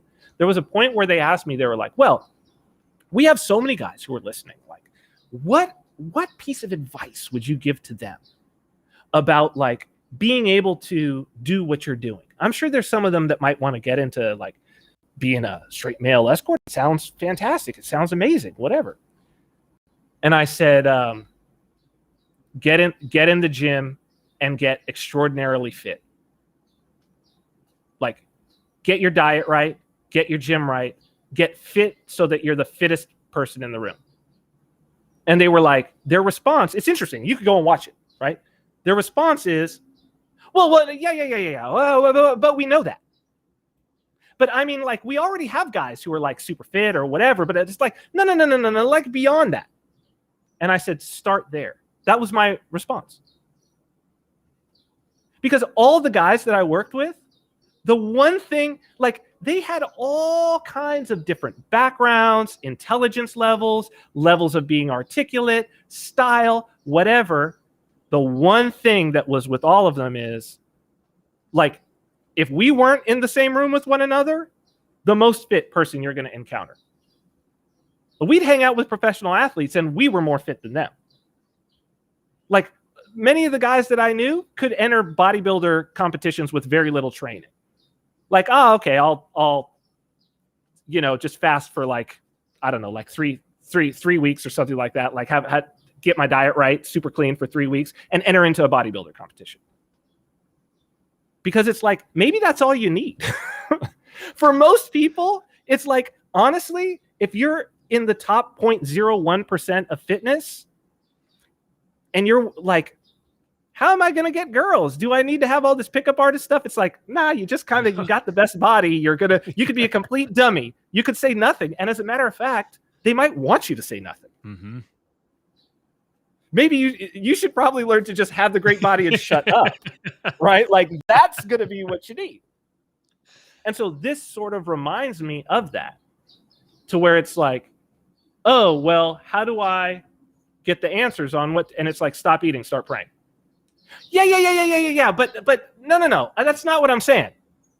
Like, we already know that. Stop eating, start praying. But just no. But the other stuff, like, what books could I read, or like, what's a thing that I could do? And it's like, start there.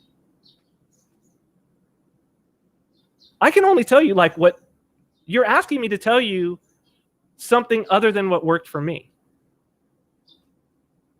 Right? Like, are you asking me to tell you what my path of getting there was? If you want to be where I am, right? I'm not saying that it's the place to be, right? But if you want to be in a semblance of where I am, which is not the end for me, I'm shit. You know what I mean? Like, I'm so like more now than ever. Like, that's what I can tell you. What you will learn in the process is how horrible you are. What you will learn in the process is all of the things that you thought made you great, that you thought made you special, were actually what made you were so bad. Like, you should be not ashamed of them, but like in repentance, like flip them, transform them to something good. All the ideas that you had that you thought were smart, they weren't. They were horrible. All the things that you thought were successes, they weren't. They were failures. So if that's what you want, if you want to call into question the entire life you've been living, then okay. Stop eating, start praying. Otherwise, keep doing what you're doing, right? See where it leads you. So I've been sitting here this whole time just listening to what you're saying. And I'm like assimilating it in real time with the stuff that I was coming into this thinking. And one thing for me is I see myself, I've been accepting of myself that I'm an assimilator. That's kind of my thing, that I have really diverse interests and a desire to go as deep as I can in each of them. And my thing is I kind of just go dig into stuff and bring back, I'm like, here, I found this. And then I try to take all the things that I found and try to put them together. And so I've been like on a journey of trying to discover the fabric of reality is kind of the way that it feels in my mind as I'm encountering a new thought or a new idea. And I get these periods, these blasts of insight where it's like a voice transcribing something to me in my head. And I can literally see the words being written in my head, in my mind's eye, and I can hear them being said when I get these blasts of insight. And then I go through these long droughts of just not, it's kind of like it's like I'm fiddling with a tuner. I'm trying to get tuned in on something, and I spend a lot of time just in white noise. And then every so often I get that and it dials in, and I feel like I'm drinking out of a fire hose of just information streaming at me. And each time that this happens, I get it's like there's a map in my mind of reality kind of being like drawing itself. Almost the way if you play I've never really played video games, but I had a roommate that did, and I'd sit and watch him. If you have like your little map of the world up in the corner, and at first it's all blacked out. But the more that you go through it, the more that you explore, you keep getting more and more of the map. Maybe it's like clouds are covering it and the clouds go away and you can actually see the territory. And that's been what's happening to me. Where this all began was in the political sphere, was studying politics, trying to being a devout Rothbardian and like feeling this passion for like if other people could experience this blast of insight that I've had, then it would change their lives, and we could get a whole bunch of people together, and we could change the world by getting by presenting this new vision to people. And being like that was my motivation. Like, why is this message not connecting? What data is missing from this message that's making it not connect? I guess, okay, I'll start by studying the human mind. How do people make decisions? And this was as I started doing Wealth, Power, and Influence with Jason. This is what he's talking about all the time. So I'm taking these principles of marketing and persuasion and sales and behavioral economics. And I'm, on one hand, I go to do the show with him, and I'm listening to him talk about these things in the business sphere. And then as my hobby, I'm studying political philosophy. And it was like, nobody is connecting these things. This is the same field, just at different levels of resolution. And then just eventually I realized that, religion religion and politics is just, you're just looking at the same things. You're studying the same phenomena happening at, whether through different lenses or at just different levels of resolution. So this is what kind of started me on this journey. And what I've been driven by is take this podcast itself for just as an example. The audience that I see myself speaking to is the people who are listening. If you don't like what I have to say, if you're not listening, by definition, you're not part of my audience. My audience is whoever's listening. Because for me, I'm trying to work these things out in real time. That's why when we started doing this show, this was kind of the idea that we have these things. Nobody else is talking about them. We don't know what to do with them. We just know that all of the people that we listen to, all the people that we've gotten ideas from before, they aren't talking about any of this stuff. They seem completely unaware of it. And that's the only way to work through it, by the way. Like, dialogue, you got to have, if you're blessed to have somebody like you have with Steve to be able to have such a dialogue, you got to do it. Right. Yeah. I keep coming, there's dialectics. Just keep coming back to these dialectics. So this was the process that brought me to this point. And over the last several months, I've changed my opinion on people using political action. Before I was like, this is fundamentally immoral. It can't be done. Now I'm redefining or re-understanding functionally what property is and how the human being, the way that the human individual exists with respect to the people around him. And one thing that I tweeted this just before the show started. I was talking to someone else. They're doing the whole thing like, oh, well, the solution's always in the free market. You have to make the companies hurt in their bottom line by exposing their cooperation with a corrupt government. And so, I'm trying to understand the thinking behind someone. It's not, I don't just want to point out that I disagree with the person. I want to understand why I disagree and where their thinking has gone wrong, so to speak. And I said the mistaken belief that, quote, liberty is man's natural state. That leads to brainworms like, we just have to act like the market is free and it'll naturally become free again. That's not the trajectory. It doesn't work that way. These things don't move in that direction because this understanding of spirits. When you understand the reality of spirits in the world, that sort of thing becomes clear.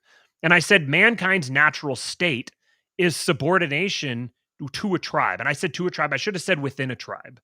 It's subordination within a tribe because you are born.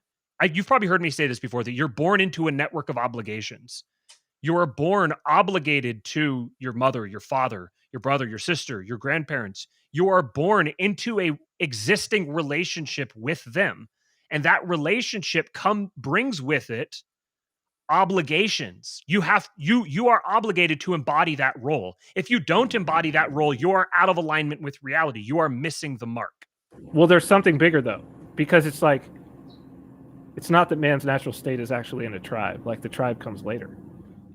The man's natural state is as prey. That's the reason why you're born into a tribe. That's the reason why you stick around near your mother. That's the reason why you obey your father, because you are prey. You're prey. The reason there's safety in numbers, the reason why human beings click up in tribes is because we can't defend ourselves if we're alone. We can't defend ourselves from nature. We can't defend ourselves from other humans. And we can't defend ourselves from the spiritual entities. That's actually our natural state. That's our fallen nature. No longer in the garden, no longer protected, subject to the world. And we take on the responsibility to get us from out of our natural state. And there's the covenant. Now we're back full circle. Right? The covenant, why we're in a tribe, like the tribe is early. The people who realized, oh, we need to click up in a tribe. Right? They got the first glimpse of God. They got the first glimpse of a covenant. Mm-hmm. It's like, if you will be in a tribe, well, that's the 10 commandments as they're going through the wilderness, right? It's only 10. It's when they reach and they're about to go into the Holy Land that he drops Deuteronomy, the Mosaic law.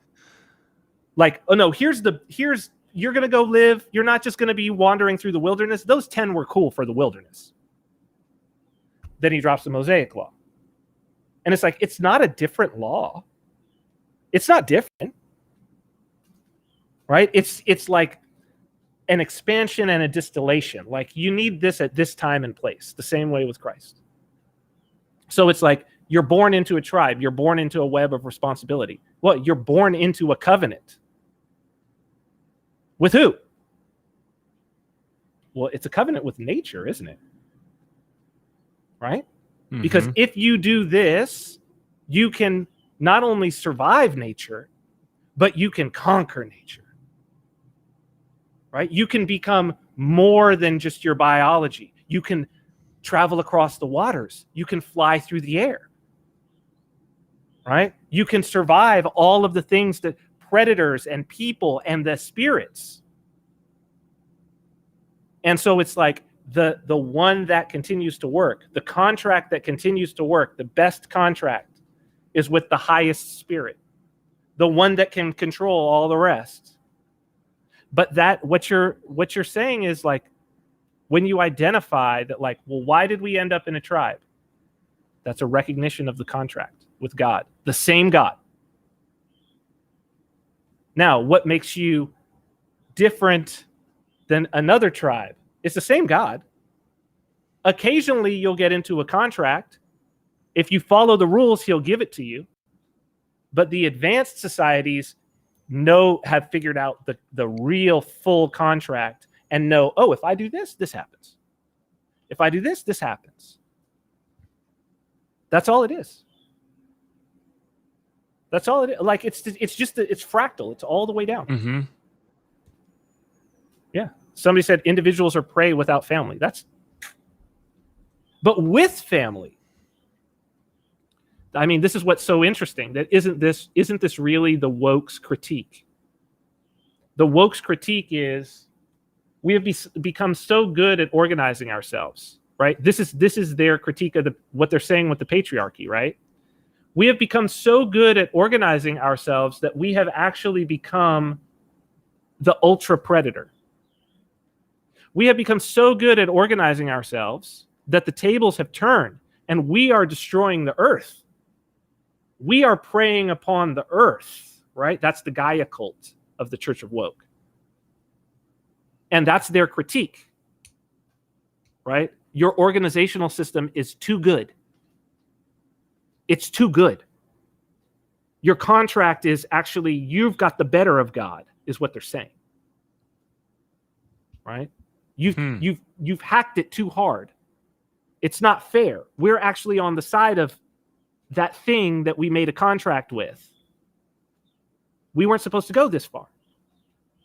That's what this climate change. Go listen to what they're talking about at this COP, whatever the hell it's called. This is what is underlying it all.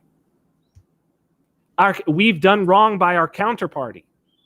Our counterparty that sustained us and let us live as a species for this long. And because we've done wrong by this counterparty and we've broken the covenant, we're being punished. We have to get back into the covenant. We've been takers. We're taking too much. And that's why all of this is happening. Because we can become prey. I mean, we can become predators. And we are. You know? So it's like, I don't think any of us want to be prey. But yeah, this is what's happening. Like, we just have massive predation.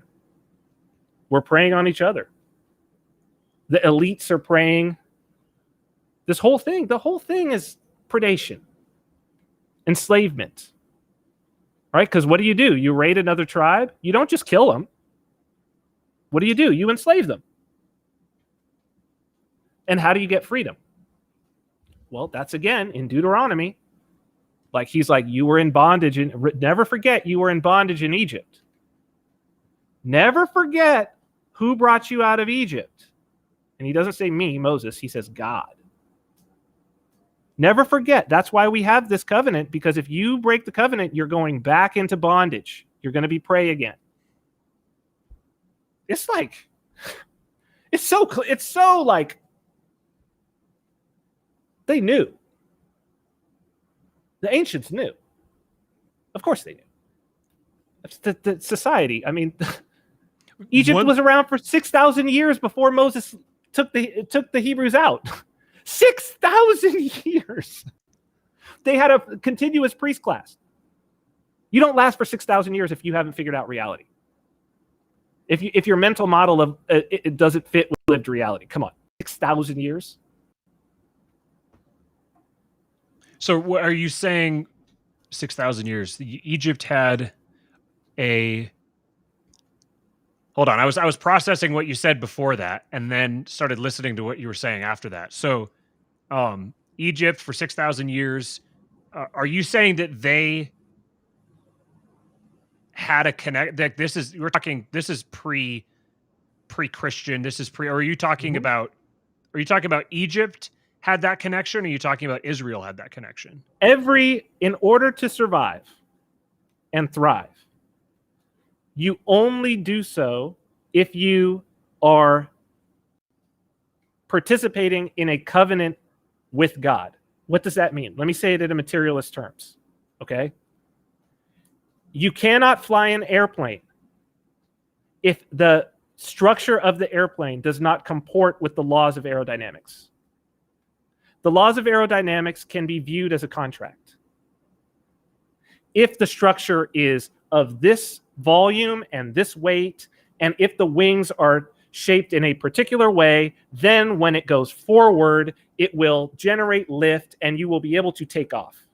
An airplane is a contract with the laws of aerodynamics. An airplane is a contract with God. Okay? The same way, your society cannot survive unless the structure of your society and the rules that you lay out for your society comport with the laws of nature.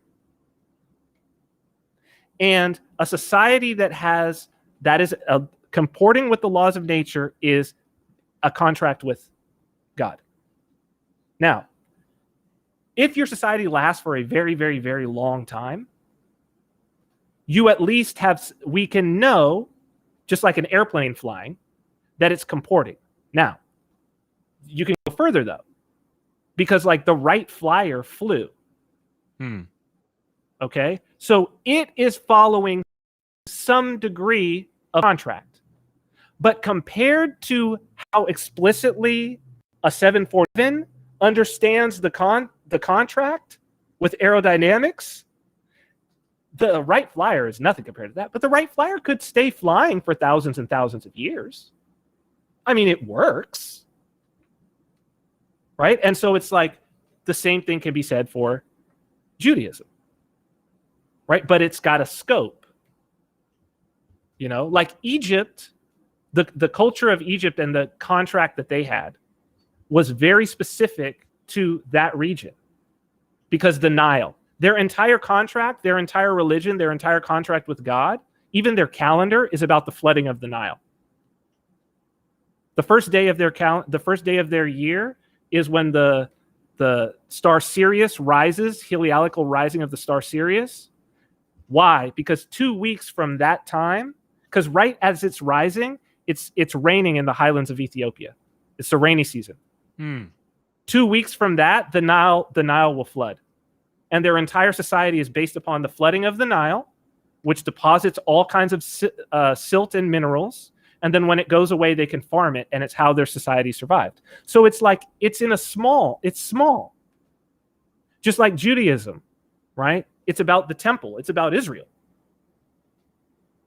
right? Like even Judaism outside of that is focused on the temple. Christianity's not. Christianity can be a universal religion, right? It's not tied to any one specific place. That's key, actually.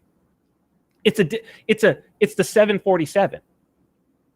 Like, it doesn't break any of the laws. It's Christ is saying he's fulfilling the law. A 747 is dealing with the same laws as the Wright brothers plane. It's just fulfilling the contract. It's not a different set of laws that they're using. It's fulfilling it. So we look at a civilization and we're like, well, this civilization is around for a long time. And you're like, okay, it's around for a long time in one place. Limited scope.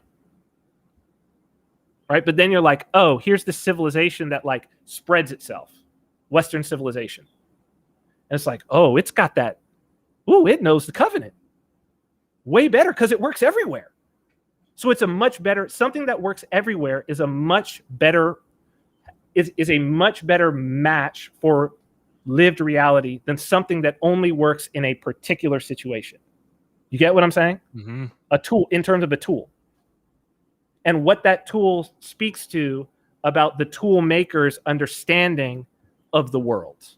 The more universal it is, the closer to the truth it is. Perfectly like the more said. universally applicable. Perfectly said. You said what I was trying to say in just like you said the concept in one sentence. That's it. That's it. Right? And so this is actually goes right back to the post-libertarian thing.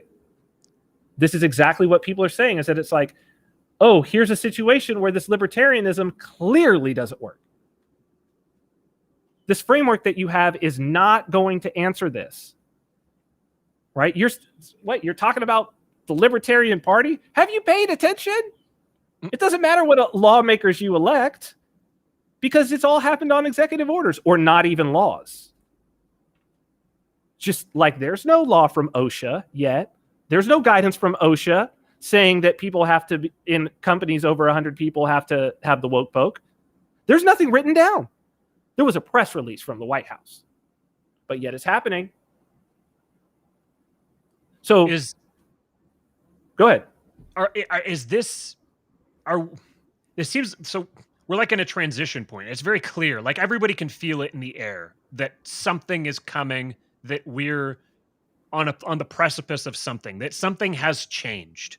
We live in a different world now than people lived in before for decades, centuries. I don't know. Something millennia. A switch has flipped. Yeah. Yeah. And would it be right to conceptualize it like we're moving from an era of the degradation of from the simple degradation of the truth to the now explicit formalization of the falsehood? So rather than just undermining the law of God, or the covenant, the terminology we're using, rather than just undermining the covenant, there is now a process underway of explicitly institutionalizing the opposite of the covenant. It's not the opposite. The inversion.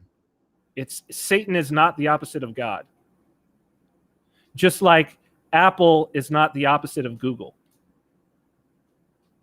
Right? Just like China is not the opposite of the US.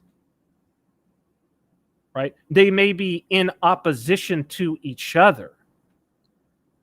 Okay? But they are not.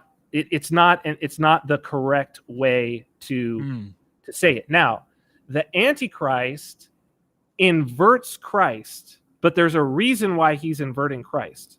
The reason why he's inverting Christ is because it's a trick. Mm-hmm. Because he's dealing with a society that had a covenant with Christ. Mm-hmm. And so what he's doing is he's doing something that feels familiar so that they will say, oh, I recognize that. Right? It's like but it has to wait until they've no longer got it on their arms and on their heads and are saying it every day, because if they were, they'd be like, sorry, I say this every day. I know that what you're saying right there. No, that's a trick. That's not in the contract, buddy. That you're not the guy. Counterfeit. What you're presenting me is counterfeit. But instead it's like, oh yeah, I think I remember hearing something sometime. I think this is the guy. Which is the danger, as you'll notice, of like the people who are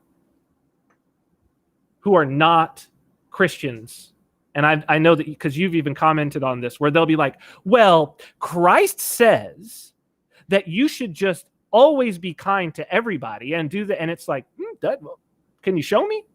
Show me the verse where this is said. Well, it's very diversity and equity is a absolutely Christian value. Christ tells you should behave that way, and it's like, oh, but do you see, right? But do you see like how that is what's right for the inversion? Mm-hmm. Because it's like, it's the serpent in the garden again. Did God say that you couldn't eat this? Right? Which is actually, again, it's super wise, because you know what? There's so much in that. And it's exactly what we're dealing with. Yes, because I see where you're going. God did not tell Eve anything. Go back to the chapter before. Eve wasn't removed when God gave the commandment. God never told Eve not to eat the fruit. So if she knows not to eat the fruit, she got it from Adam. He told her, this is the rule, telephone. And this should tell us about why should we be praying and trying to receive what we're supposed to do from the Holy Spirit. This is like, it's all there, man. It's packed in. And then Eve says, we're not supposed to eat it. Neither are we supposed to touch it. Oh, serpent got her. That's his trick. And that's exactly this person who says, no, diversity and equity are Christian values. This is Christ told us to have diversity and equity. And it's like, aha, you're Eve saying neither shall we touch it. God never said that. He never told Adam not to touch it. It's only a few sentences ago. Oh, I know you got it wrong already. Ha ha ha ha, I've got you. You didn't hear any of this. You don't know anything. I could tell you anything now. I could tell you who God is now. I could tell you what God said now, and he does. Right? I could tell you what God thinks now. I could tell you what his intentions are now, and he does. And it tells you the serpent was wiser than it. That's what it says. It uses subtle in King James. It's wise or prudent is that word that's used in the Hebrew. It's used elsewhere, of course, in the New Testament. It's always used positively, by the way. It's never used negatively. It's always used as a positive trait. Prudent, it's often translated. Prudent or wise. So it starts out like the serpent was wiser than any other creature in a positive way. Ooh, given the devil his due. Meaning you can't lock horns with this guy.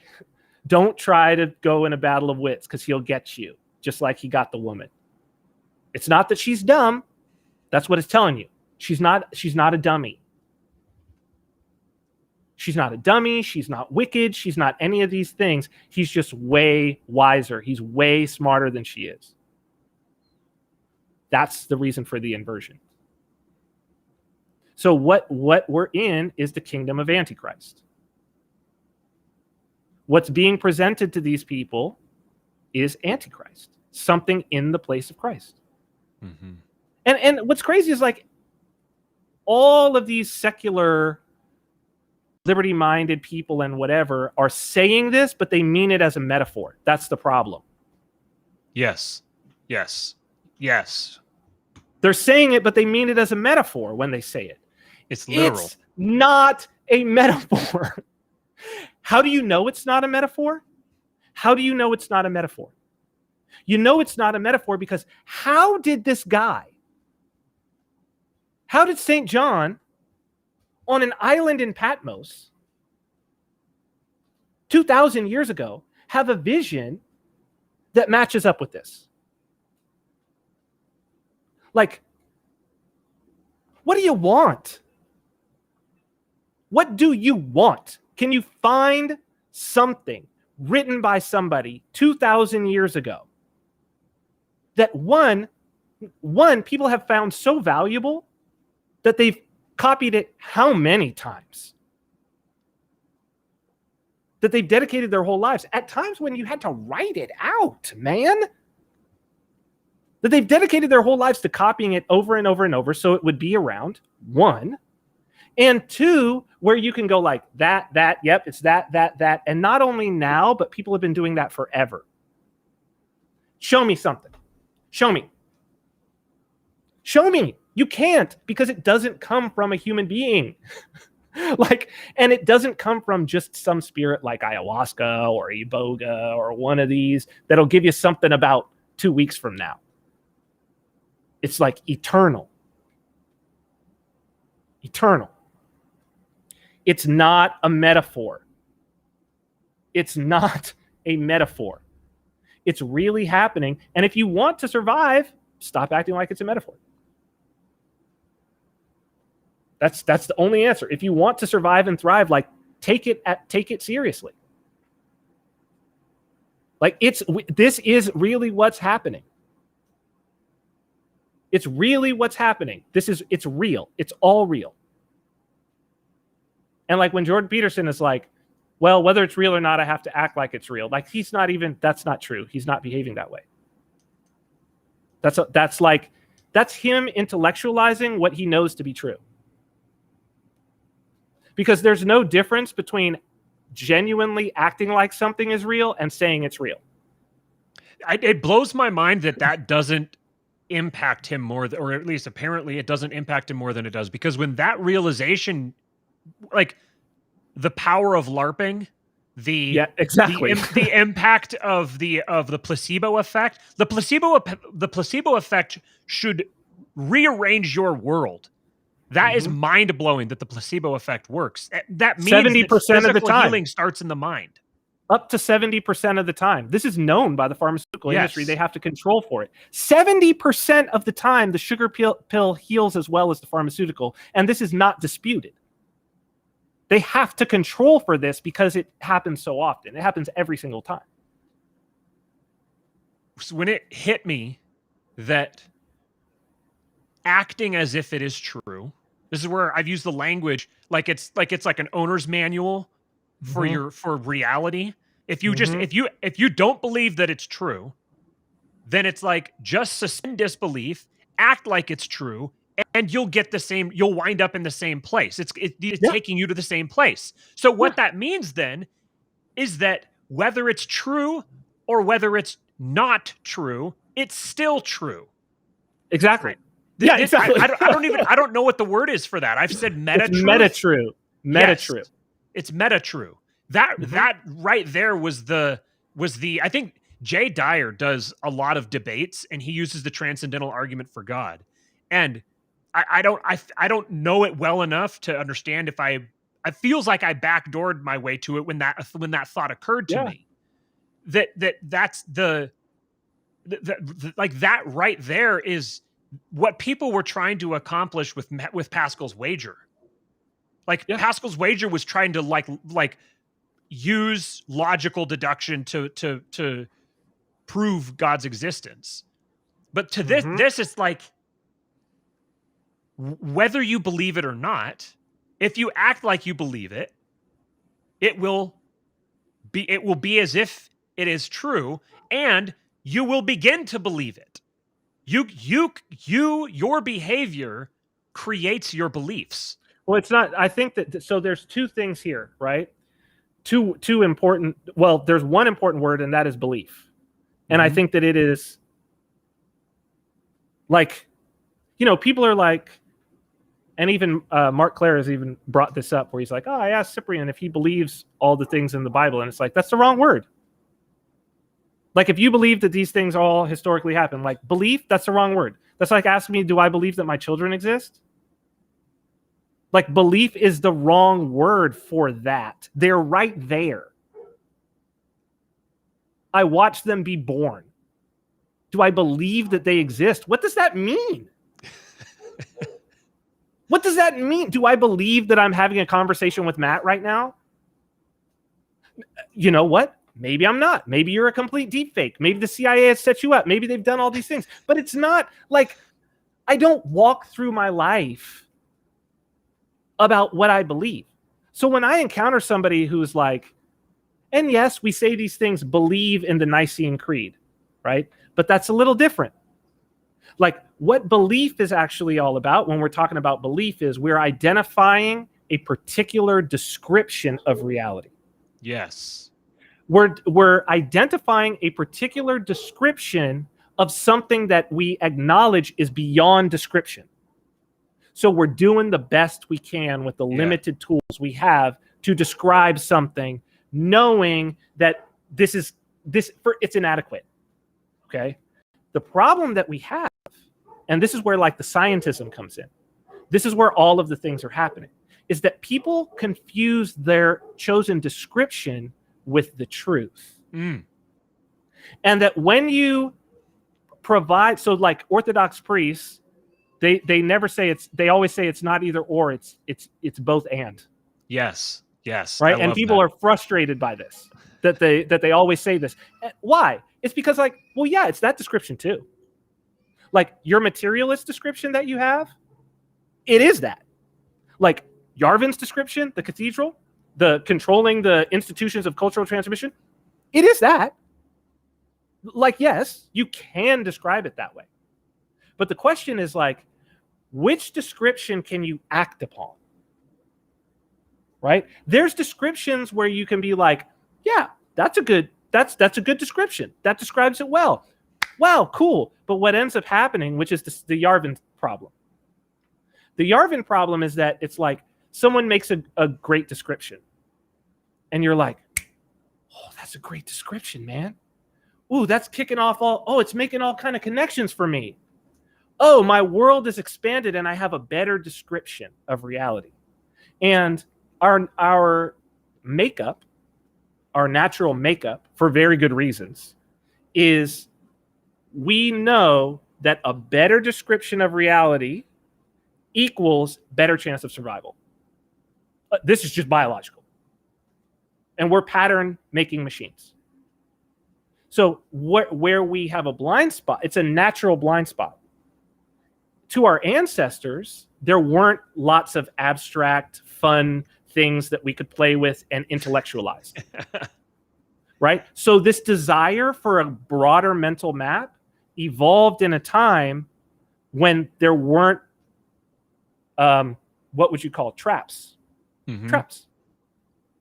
Which is why, like, isn't that what we often say about intellectuals, right? Oh, he fell into intellectual trap over there.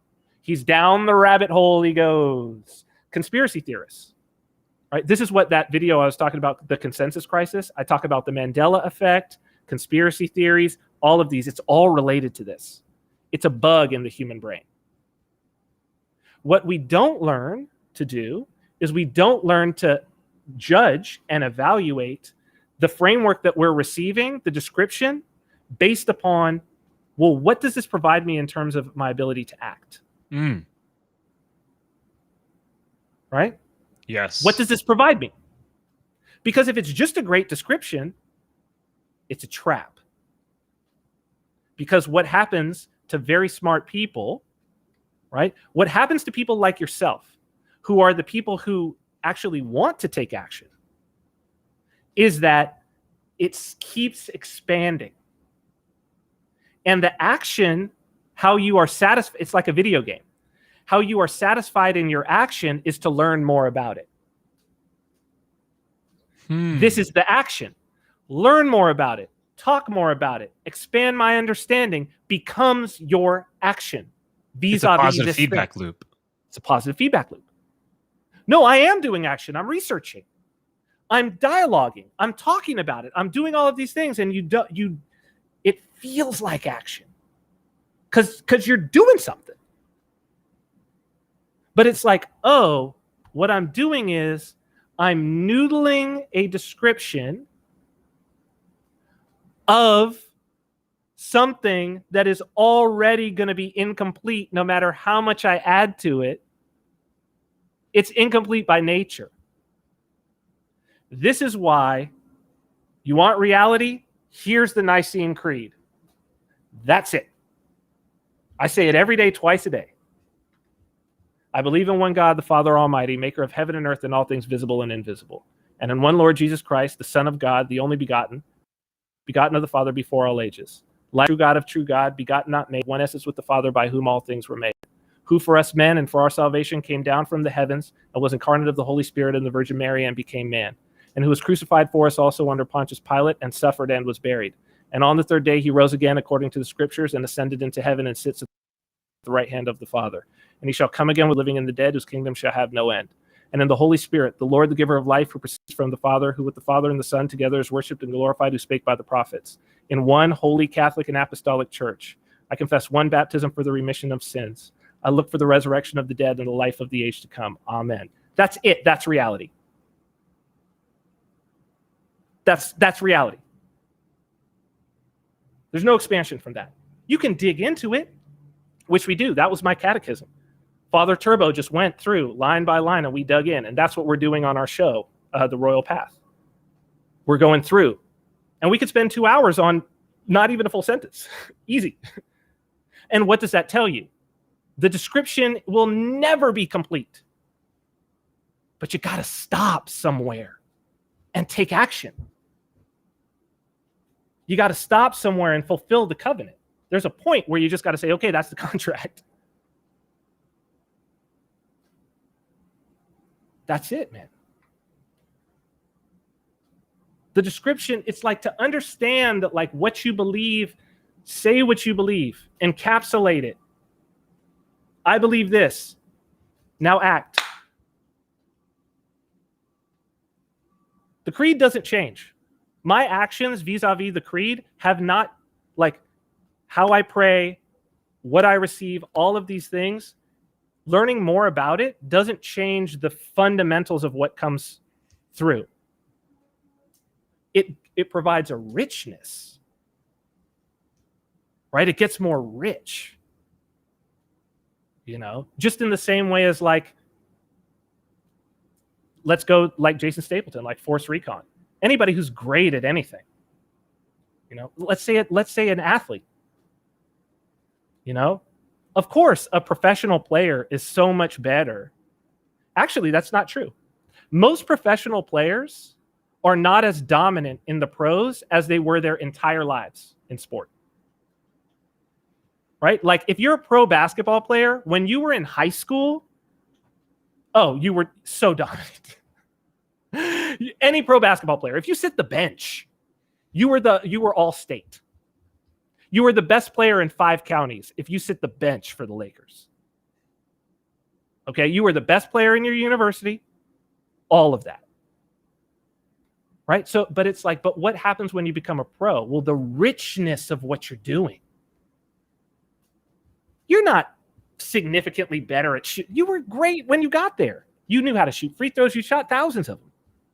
You knew how to play defense. You knew how to do all of this. But the richness of the game, playing for a great head coach and all of this, you start to see, I was doing this, but I didn't understand why I was doing this. Right? But your training regimen, all of these things, they're in there, man. You got to stop.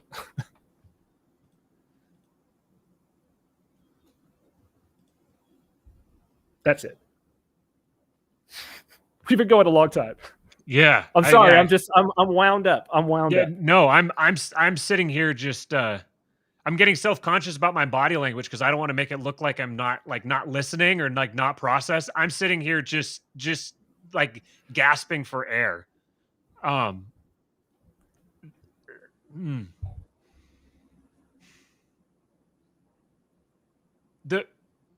guess I'll just say this. I'll just ask one more thing, and I'll respect your time. I have had, I think probably one thing that subconsciously has driven a lot of this from my childhood is, so I was raised a Christian. I was Seventh-day Adventist, and it's a very apocalyptic strain of Protestant Christianity. I mean, Advent is in the name. It's all about Jesus' second coming. It's entirely. Well, I'm from San Bernardino, so Loma Linda's right there. I was raised around Adventist. That's where I live. I know it. Oh, you're from Loma Linda? I'm not from Loma Linda, but I live in Loma Linda right now. Okay, so look, I'm from San Bernardino, so I know. Like I know the Adventist for sure. Yes. Okay. So you understand the I've lived my entire life with a very keen sense of the impending apocalypse. It has pervaded every last little bit of me. and it's given me a lot of I've had a lot of apocalypse anxiety, like fear that it's the end of the world, that we're at the end of the world, and there's so many things that we have to do, and there's, like, at what point, when the end of the world is coming, at what point do you just, kick back and grab a Mai Tai and just let the asteroid hit you? Like that kind of, that, especially growing up throughout my teens and into my 20s, I'm like, where is how do you balance this? How do you both live with this ever-present knowledge of Jesus' imminent apocalypse, and at the same time, we've been in the end times for 2,000 years. So the apostles thought that they lived at the end of time.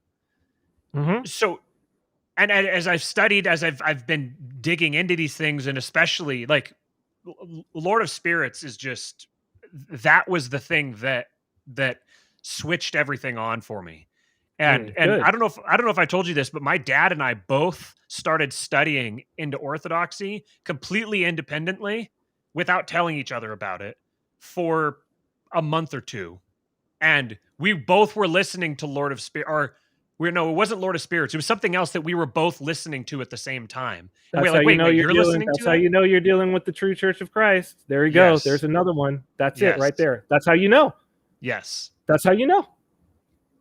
Because it's okay, it's a coincidence. It's all a right. coincidence. So yeah. we just bring up all these. It's just, it never happened with anything else except for Orthodoxy, except for,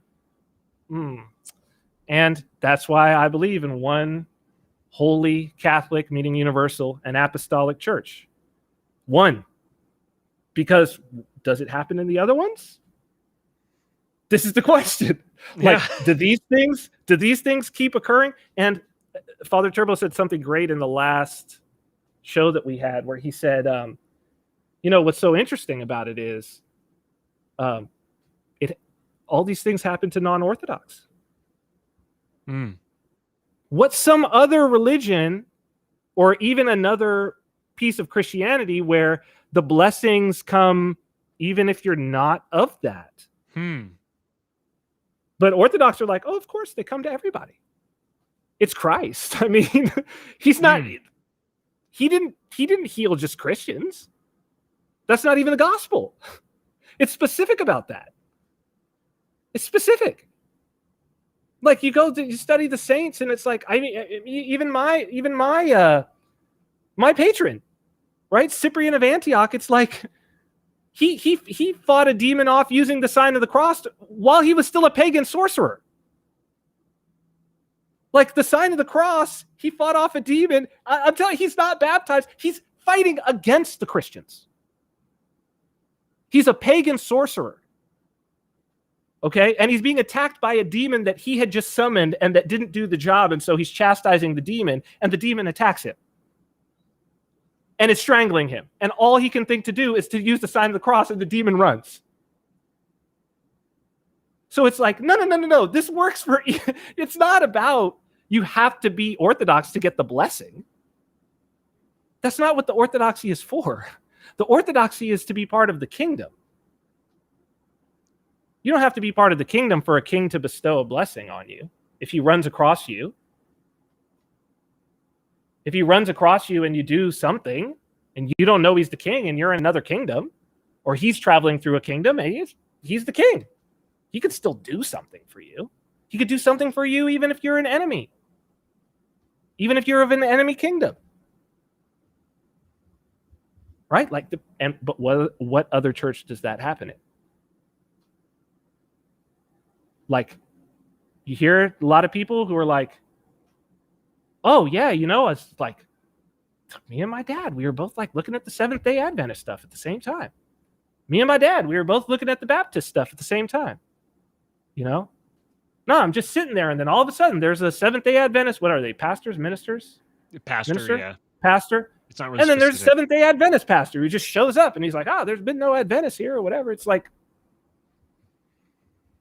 it's got some of the covenant, right? Maybe it's a biplane, World War I biplane, but it's like, is it the 747 that's been flying for 2,000 years, right? And that's not, and again, this is not like me proselytizing that saying like, it's better. I'm just like, I'm in for the full experience. Right? I'm like, look, I'm not saying that somebody can't fly on a biplane. I'm just not interested in the biplane. Because the biplane's not even better than like the other things that I've already experienced. I'm looking for the real deal. Like, I'm looking for the upgrade. What's the best you got? Like, what's the OG? For me. Right. So I don't know. I interrupted you. Well, yeah. So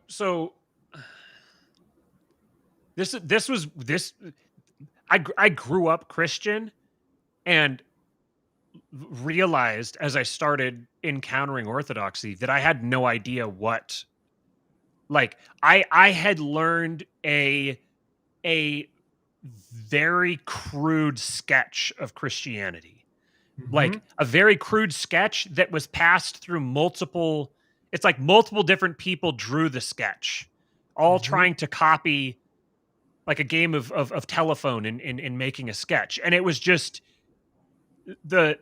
I've naturally been someone who's like very much into conspiracy theories, and like I want to go, I want the knowledge. I want the knowledge nobody else has.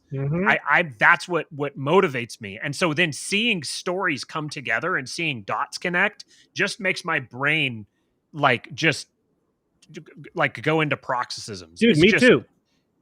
So getting into orthodoxy then and seeing all of these connect, that Christianity is not an intellectual exercise. It's not a here's this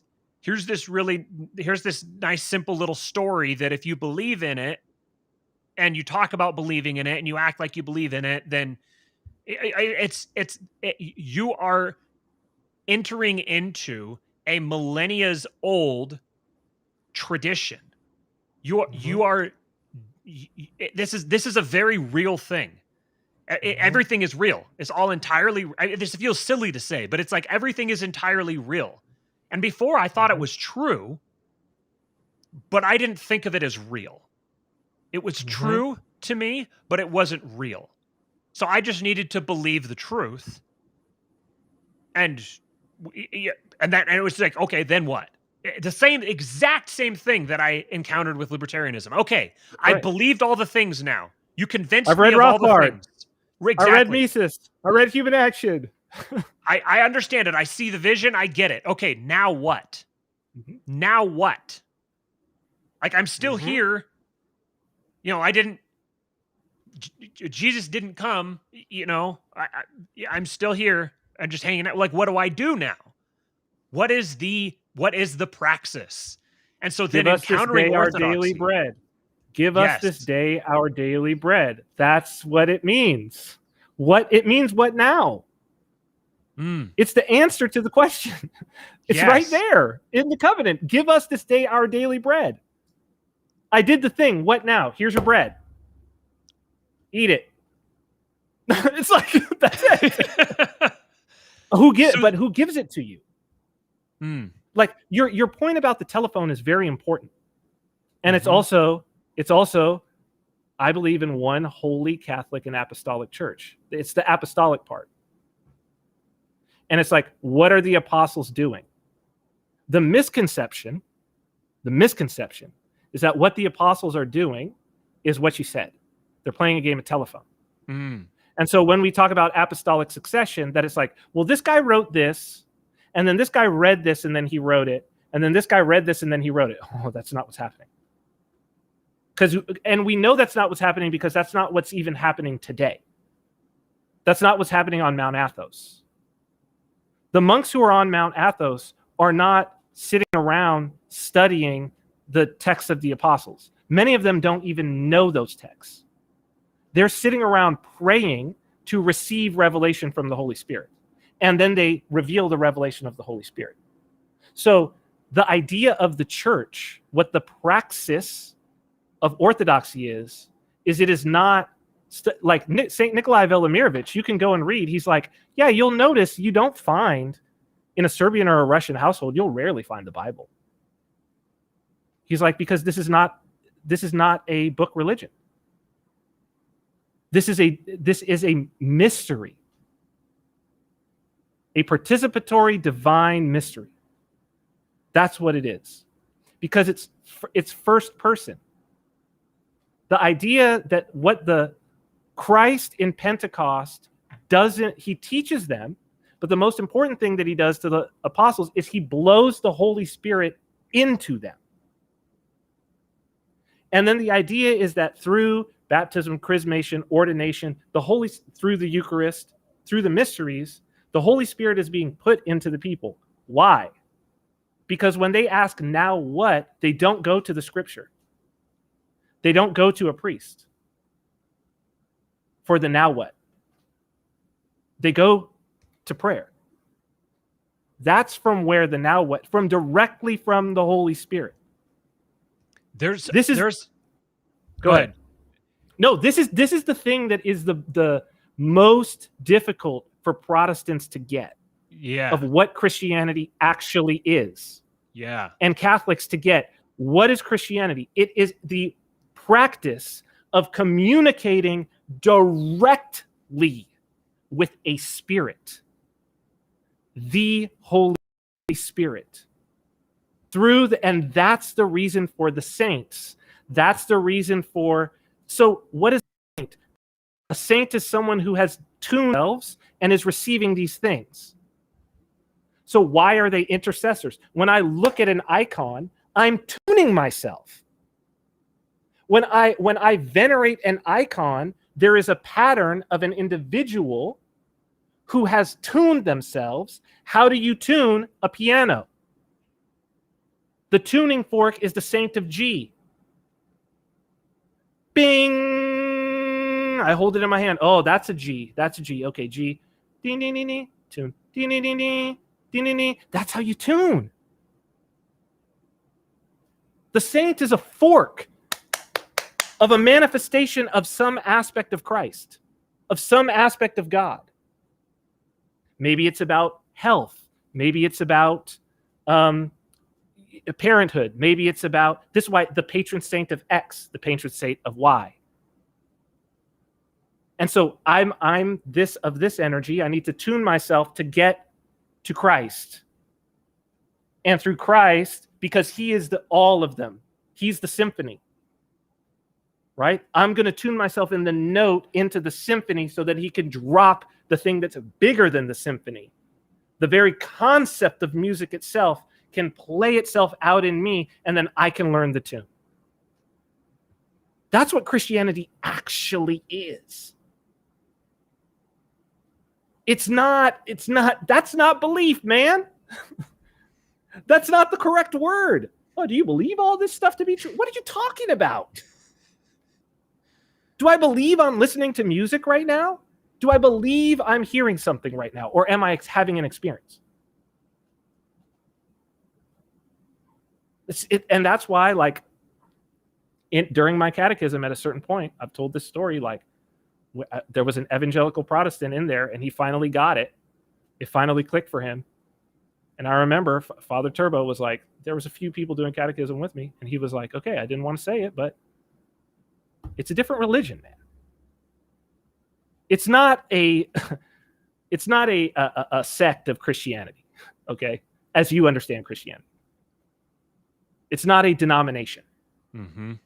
It's a different religion. It's not the same. It's the same book. Okay? It's the same book. But outside of that, it's nothing.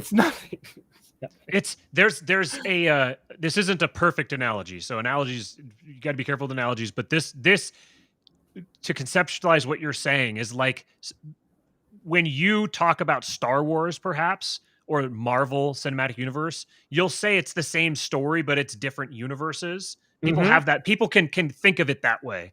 Like, okay, there's that universe and there's this universe. Okay, so it's the same story, but it's happening in different universes, which makes it a different story. Fundamentally, it's different. That aspect of it is different. If everything else is the same, but that's different, that means that it's different. It's the same sort of thing. So you've heard the story growing up as a Protestant or whatever. You've heard the story.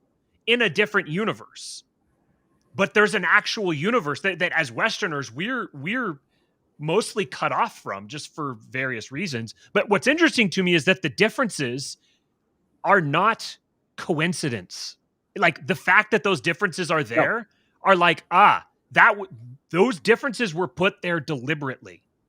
Those differences. And the question is, were by installed. whom? Exactly. By whom? Exactly. And it's funny. So Father Kirill, this Russian priest who miraculously appeared on this island. I remember one evening we're sitting here on my deck, and there were some other people around, and he said specifically, he was like, well, what comes from your imagination is from Satan. You should know that. Like, he's like, what comes out of your imagination is from the devil. You should know. And it's like, oh, that's very provocative, right? Because we're very big on, like, teaching our kids, imagination, it's very important, and you should have all of this, right? But it's the difference between imagination and revelation. And people who have had both know the difference. Like, I can sit down and daydream and all of these things, and a world will come into view when I sit and daydream. But it's very different than I'm walking along and something, boom, hits me, some idea, and it comes in full. It's the full idea. That's revelation, right? And it's usually very meaningful. With imagination, there's all these things that I've put in there, right? And I think if a lot of libertarians sit down and they say, the things that they've written, the blog posts, the little nice new words that they've invented, and you say, well, was that revelation or was that imagination? How long did you sit down and think, maybe this is a good word, maybe this one? Well, let me look this up. At how long? Well, maybe this is a good word. That's imagination.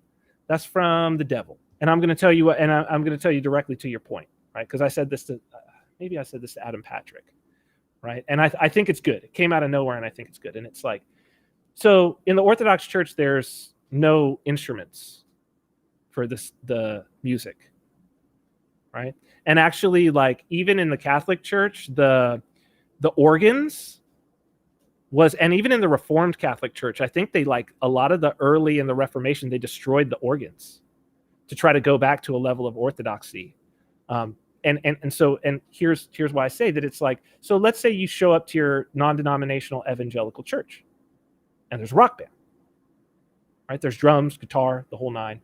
Praise and worship. It's the praise and worship band, right? It's there. Then what if you ask, hey, so the Orthodox, they don't have any instruments. How did we come to the praise and worship band? How do we come to that? And it's like, well, and how do we come to, like, a rock band specifically? Because, like, that's relatively new even. Like, we might even be able to trace that back. And if you trace it back, it's going to be like, well, Pastor Jim and the elders sat down and somebody brought it in, you know Jimmy Smith. He's you know him, he's older now and everything, but at the time he said that he suggested maybe it would be a good thing for us to bring in more youth. And we sat down and we thought about it and we talked about it.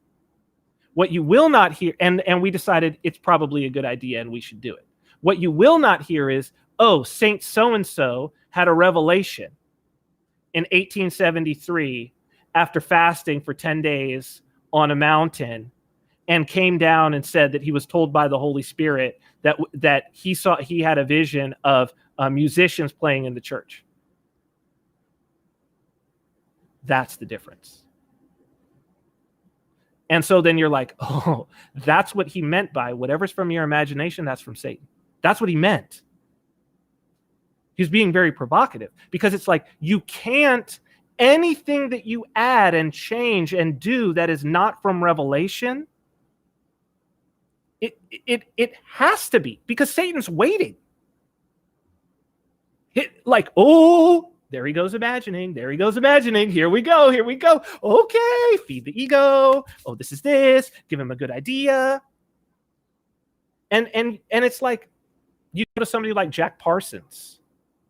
Right? There's a great book, American Cosmic, but I knew this about Jack Parsons before that. I forget which book I had read. Maybe City of Quartz. I think Mike Davis's book about LA, City of Quartz. He talks about Pasadena.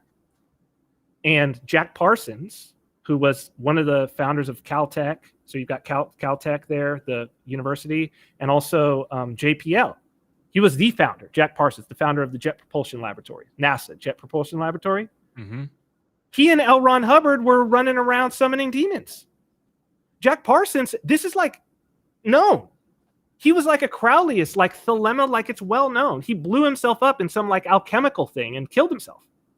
But he said they would do demonic ceremonies before launching rockets because he had received all the information about how to build the rockets from demons. He said so. Him and L. Ron Hubbard and some other people who were key like founders of all of that stuff. They called it the Arroyo Club in Pasadena. And it's why Pasadena looks the way it does and is kind of weird and interesting, right? It's from this influence. They were trying to summon the Whore of Babylon. Like they were trying to bring about the Antichrist. That's the founding of like Pasadena as we know it. It's not even a mystery. Like it's history. So this is like the other side is participating. Mm-hmm. Okay? Like the information, you know, we've got this interesting test that's being used to put everybody where it's like, even the inventor was like, this shouldn't be used for this. This shouldn't be used for this. It's like, I bet you if you go back to Kerry Mullis, and you find out how he got information about that test, I'll bet you it'll sound like revelation. It won't be imagination. It is. Yeah, it is. I've heard the story of how he heard it. I think he was super sleep deprived or something. He was driving late at night and fell asleep and woke up and had the whole thing and wrote it down. Yeah. It was exactly the same thing. Yeah, I didn't even know that. Yep. I didn't even know that, but I could tell you because of how it's being used. The demons are doing this. And this is why I said, if you're not pointed directly at the Most High and you find yourself in a situation where you get in tune, you are going to have an encounter. They are going to use you. And then he's like, oh, I did this thing. I didn't know why I did it. I just did it because it was given to me. And it's like, somebody said the mRNA treatment is not supposed to be used in a pandemic. Same thing. I bet if you go to him, he'll tell you the exact same story. Mm-hmm. That he had been thinking about something and then something happened. Again, sleep deprived. You know, the Orthodox do all-night vigils. Sleep deprivation is a thing. Mm-hmm. Crowley specifically was like, no, you should wake up in the middle of your sleep and then you should do rituals when you're in that hypnagogic state. Like all of this, man. It's real. How was I able to tell you that that's how he came up with it without knowing? It's all real. It's all real. Like this is, and that's why, you know, Steve, I understand what he's getting at and why he's trying to ask this question. And, how could a libertarian, but what he's asking me to do is to not speak the truth about what's real, like to water it down. And it's like, no, it's demons. It's real spirit. There are real spirits. Like this is real. The law is like, look at, this is what I've said.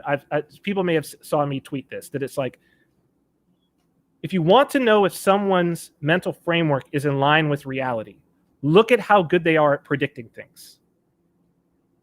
Prediction, prophecy, is the metric by which you judge someone's mental framework and if it is aligned with reality.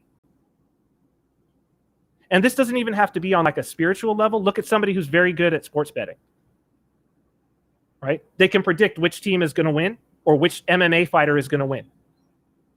Is that not the metric of their understanding of the reality of that sport, of how every team and every player matches up, of their capabilities and all of this? They have, and they can predict what's going to happen, right?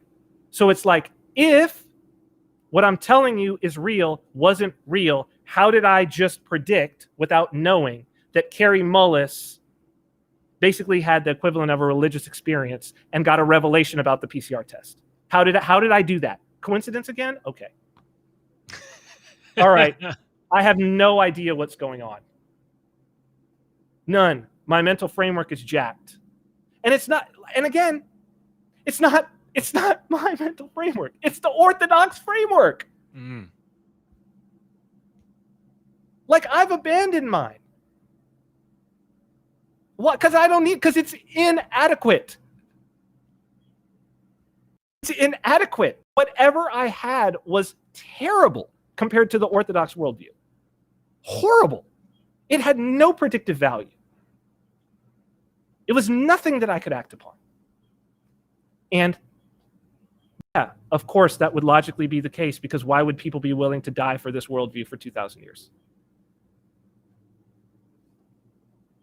Because it doesn't reflect reality? Because it doesn't yield the results it's supposed to yield? It's illogical. It's irrational. Because all these people are idiots, superstitious morons. Have you read the Fathers? Have you read St. John Chrysostom? Go read St. John Chrysostom and tell me that's an idiot. Go read On the Priesthood and tell me that's an idiot. I mean, these are some of the most brilliant people that have ever lived. Yeah, man. Yeah. The last question. This is the last thing. As you're as you're describing this process, as people are like you're making a prediction. You're recognizing a pattern. You're seeing, like fundamentally, you can't exit the subjective perspective. You can't have an objective view of the world. So you're by definition, you're coming from your perspective. So you depend upon patterns. And if you get enough data points, you connect it together, you find the pattern, you see the pattern, and that starts to hint at what the parts of the pattern that you can't see. So you're getting you're stitching together a framework or a view of reality. And each of us fundamentally subjectively is going to be none of us will ever have a perfect framework. No. But no. All together, we have a larger framework than we do individually. And there's a trajectory here where it's like we are the word in Genesis says that we are a lot of people will take it the way it's been translated in a lot of cases is that we're made in the image of God, but it's actually made to image God. Yes. And so in this sense, it's like each of us is a fraction of the mind of God.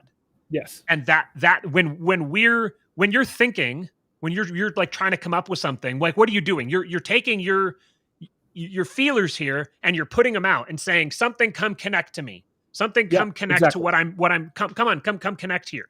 Give and me there's a sign. Specific practice for ensuring that every time that you go out and you connect to the actual truth and not to substitute truths that are vying for your attention. Because those substitute truths are the antichrists. Yes. Those are the things that are pretending to be the actual truth so that they can get your mind and they can connect to you. Because if they can connect to enough people, they develop the ability, it becomes a force multiplier of their influence. Because their goal is to induce humanity into self-destruction. If you get enough, this is Bitcoin. This is why Bitcoin leads you to this. This is Bitcoin's consensus mechanism. That's called the Sybil attack, right? So like, Bitcoin's consensus mechanism is the exact same consensus mechanism as the church, as the Orthodox Church. That's why it's fractals, as above, so below. Like it's why and the thing is, it works. And so what it is that it's like, it assumes that there's no central authority. Everyone is interacting with one another, right? But what there is there's a set of rules. So they're each following this set of rules, and then they're looking at each other and they're following what's called the longest chain. So that there's like all the consensus that comes in, they're basically looking and they're saying, well, the most people are following this. And what it does is it's basically signal versus noise. So so if you have a bunch of individual attackers, all lies, right? But then a single truth. The lies are all competing with themselves. You understand? So they minimize themselves. So all you have to do to ascertain the truth is to see the thing that's been going the longest with the most work behind it. So it's called the longest chain, but it's actually, I'm looking, if everybody's trying to tell me that this is what the ledger looks like, there's all these lies saying, no, I've got 1 billion Bitcoin. No, I've got 1 million. No, I've got 1 trillion. But there's one that has the most cumulative proof of work over the longest period of time. In other words, the most people have been working on it and spent the most amount of their effort on it for the longest period of time. I just follow that. That's Bitcoin's consensus mechanism. The Orthodox Church is the longest chain. It's the longest chain. That's exactly what it is. So in my book, Render Unto Caesar, in the introduction, my first words are, Bitcoin gave me a closer connection with God. That's what I'm talking about. It's the first words of my book, Render Unto Caesar. I read that book, and somehow I haven't finished it. That's the problem. I have the last couple chapters to read. Mm-hmm. That just...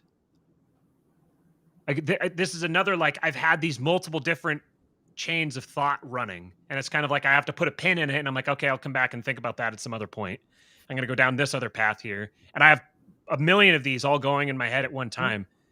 And each of those paths has a bunch of sub-paths associated with it that are all... And so what that did is it just took a whole big bunch over here and a whole big bunch over here and just went and put them into... That just resolved, like, a lot. Mm-hmm. So given this, then, so there's many antichrists. So not many antichrists. There are many antichrists. No, that's correct. That's correct. Antichrist is an archetype. Yes, it's an archetype that is in. There's a cycle to this. It's going perpetually. So then, this is the build up to the question. The question is, we are in the end times. Yeah. We've been in the end times for 2,000 years. Correct. That's the Orthodox Church says that, by the way. Right. So then, are we going, like, is this the end of the cycle, or is this just the end of this cycle? Yes. Are you following where? Yes, both. Yes, yeah, both. It's I said this in a chat that I'm in the other day that it feels like I've just discovered that I am in a simulation that is engaged in the process of optimizing for love. Yeah. That's it. And the simulation is running indefinitely. That's it. It continues. Something that made this clear to me, because you also said something the other day on Twitter about something to the effect of the left and the right hand paths being, these are just different encounters with the nature of God. Mm-hmm. So sure. I had a revelation in the shower the other day, and I wrote this out. I said, one might fairly say that science is the study of the nature of God. Mm-hmm. When we seek to understand the nature of reality, we're studying the mind of God, because reality is that which manifests his nature. So then the presence of the materialist mindset drives us from a material perspective toward the attempt of describing the mind of God in material terms. The consequence of this is that we discover technology for which we aren't remotely prepared to manage, so it has unbelievably catastrophic consequences in the shorthand. But in the long run, those catastrophic consequences motivate the research into new revolutionary technologies, which give us a deeper picture into the mind of God, which leads us to new technology we aren't prepared for, and so on. In this sense, the story of the history of mankind has been that mankind serves as a conduit for materializing the essence of God. We are quite literally... Well, that's the Orthodox worldview. Okay. But except the one thing that's different, and it's crucial, and it's something that Orthodoxy has that no other form of Christianity has, but it's crucial. And this is, I'm almost positive this is St. Gregory Palabas who was the first one, but it's the essence energies distinction. Mm-hmm. And it's basically that the the nature, the essence of God can never be known, and that it can never even be described. But what we can describe or experience are the energies of God. And so what becomes interesting is with the materialist, it's like the materialists aren't wrong. Like they've got a framework for describing the energies of God. The problem is that they are missing a gigantic chunk of reality where they just simply cannot look at it, which is manifested in we got to control for the placebo effect. Well, why do they have to control for the placebo effect and ignore it? Well, because the second we start delving into the placebo effect, we're going to get into the spiritual. They know that. It's why Mises never defines ownership. It's like, what is property? Property is that which is owned, and that the owner can dispose of freely. Okay, what does it mean to own something? What is ownership? Stop. That's the placebo. Stop it. That's why I wrote my book, Self-Ownership. Because and what happens at the end of self-ownership? It's like, oh, yep, it's spiritual. Oh, crap. Like, that's what it comes to. Like, yeah, it's about God. Uh-oh. I see why Mises doesn't go there. Right? But the essence, energy. So the thing is, like, we're back at description again. Materialism is describing reality with these materialist things. What is reality? Reality is the energies of God. But the thing that materialism does, that mysticism is not at liberty to do. So it can never fall fully into, like, if you fall into full mysticism, it's basically schizophrenia, right? And full materialism is autism. So it's the autism schizophrenia spectrum. Either everything has meaning or nothing has meaning.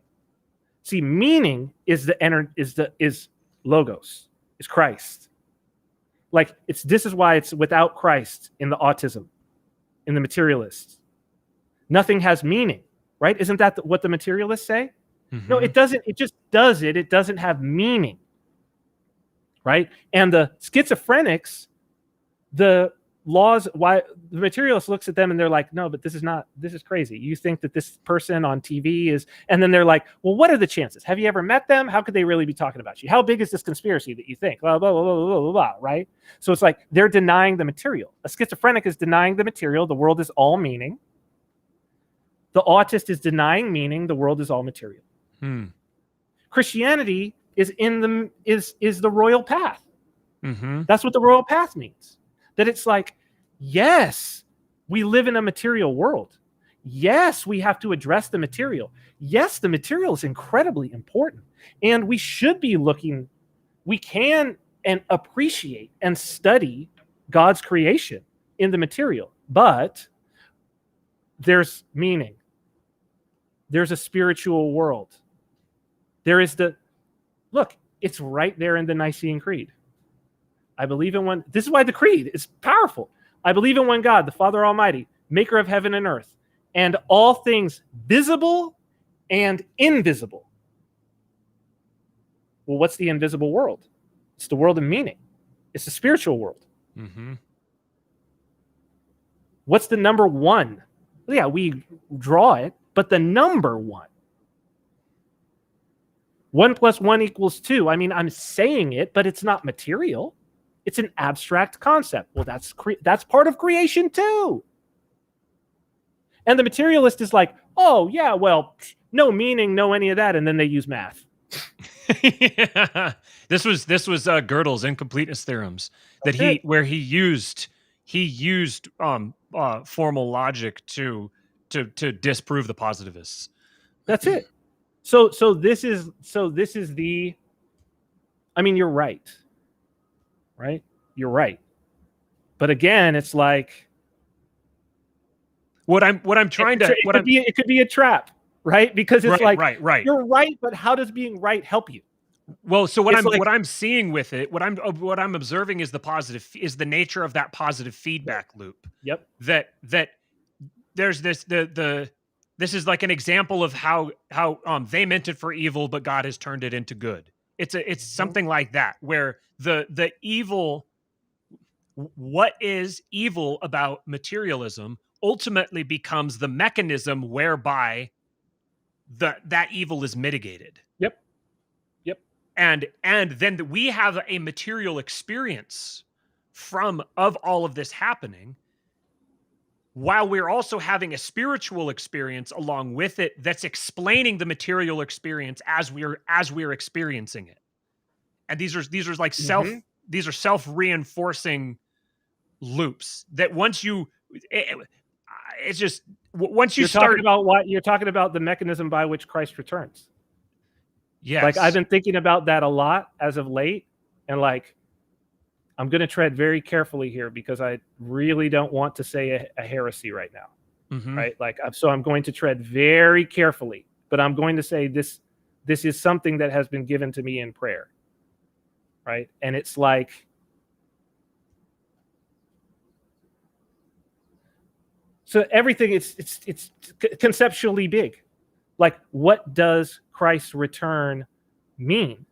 Well, in some ways, it has to mean that for us to talk about a return, it's got to be everything.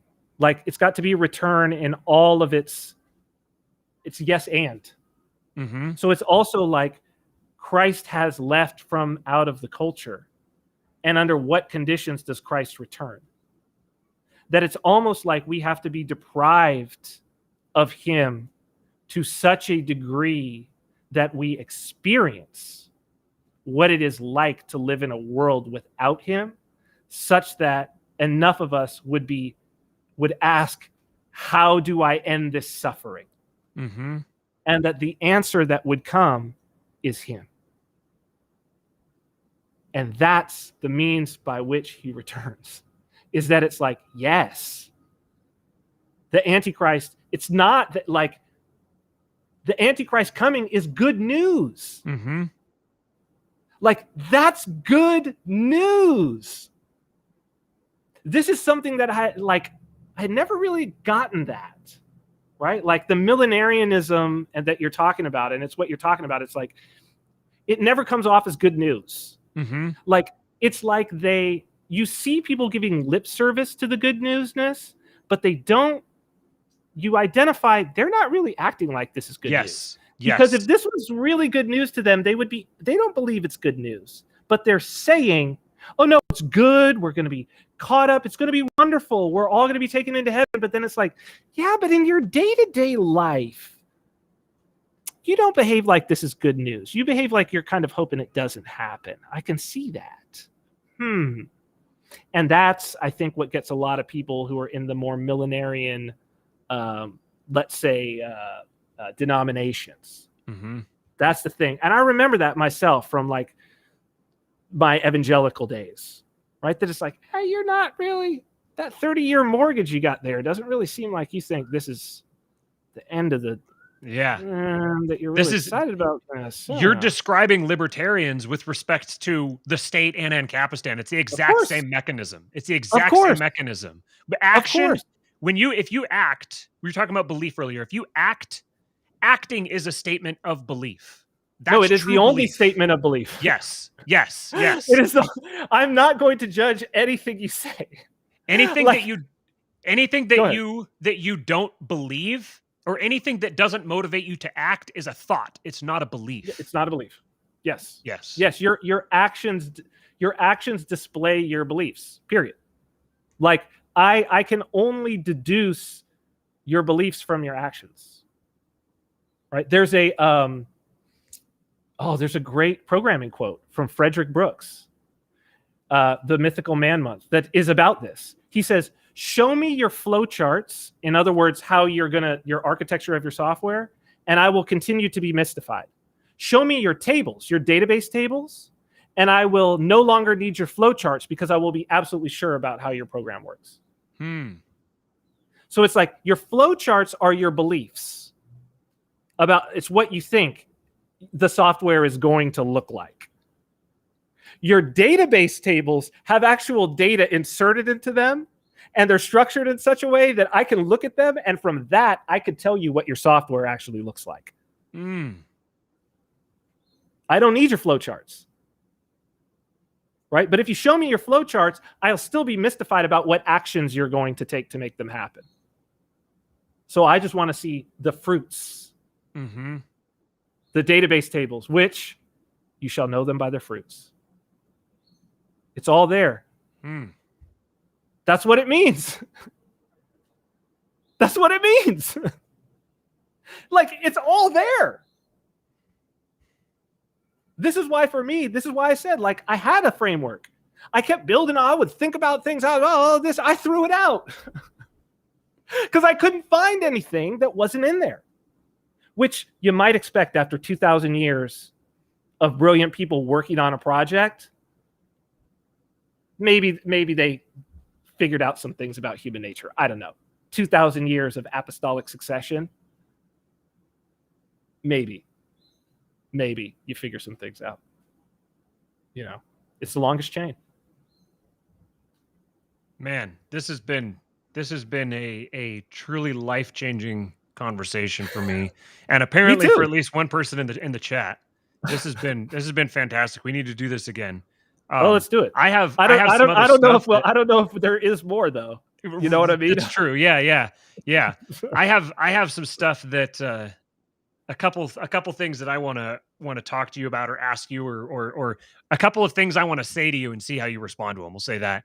But I don't want to do it on camera. And yeah, it's fine. And we'll do it. I gotta take off anyway. But yeah. Let's just make some time and we'll do a Zoom call or something. Sounds good. Yeah. I appreciate you. Thank you for taking the time. Hey, to do I this. appreciate you, man. Thank you. Yeah, this has been good. You can if you guys, if this is your first time, whether you've watched this before or not, just like, share, and subscribe, do all that stuff. You can follow me on Twitter @RealKingPilled. And yeah, we have a supporting listeners group where we're going to be discussing these kinds of things more in the future and that sort of thing. And so if that's something that you guys would be interested in, if this sort of thing if you enjoyed this conversation and you want to be able to talk with Steven and I about this kind of stuff and other people, other guests we may bring around, you can join it. Just go to subscribestar.com/kingpilled and you can find us there. Man, this was fun. We'll talk to you later. Thanks, brother.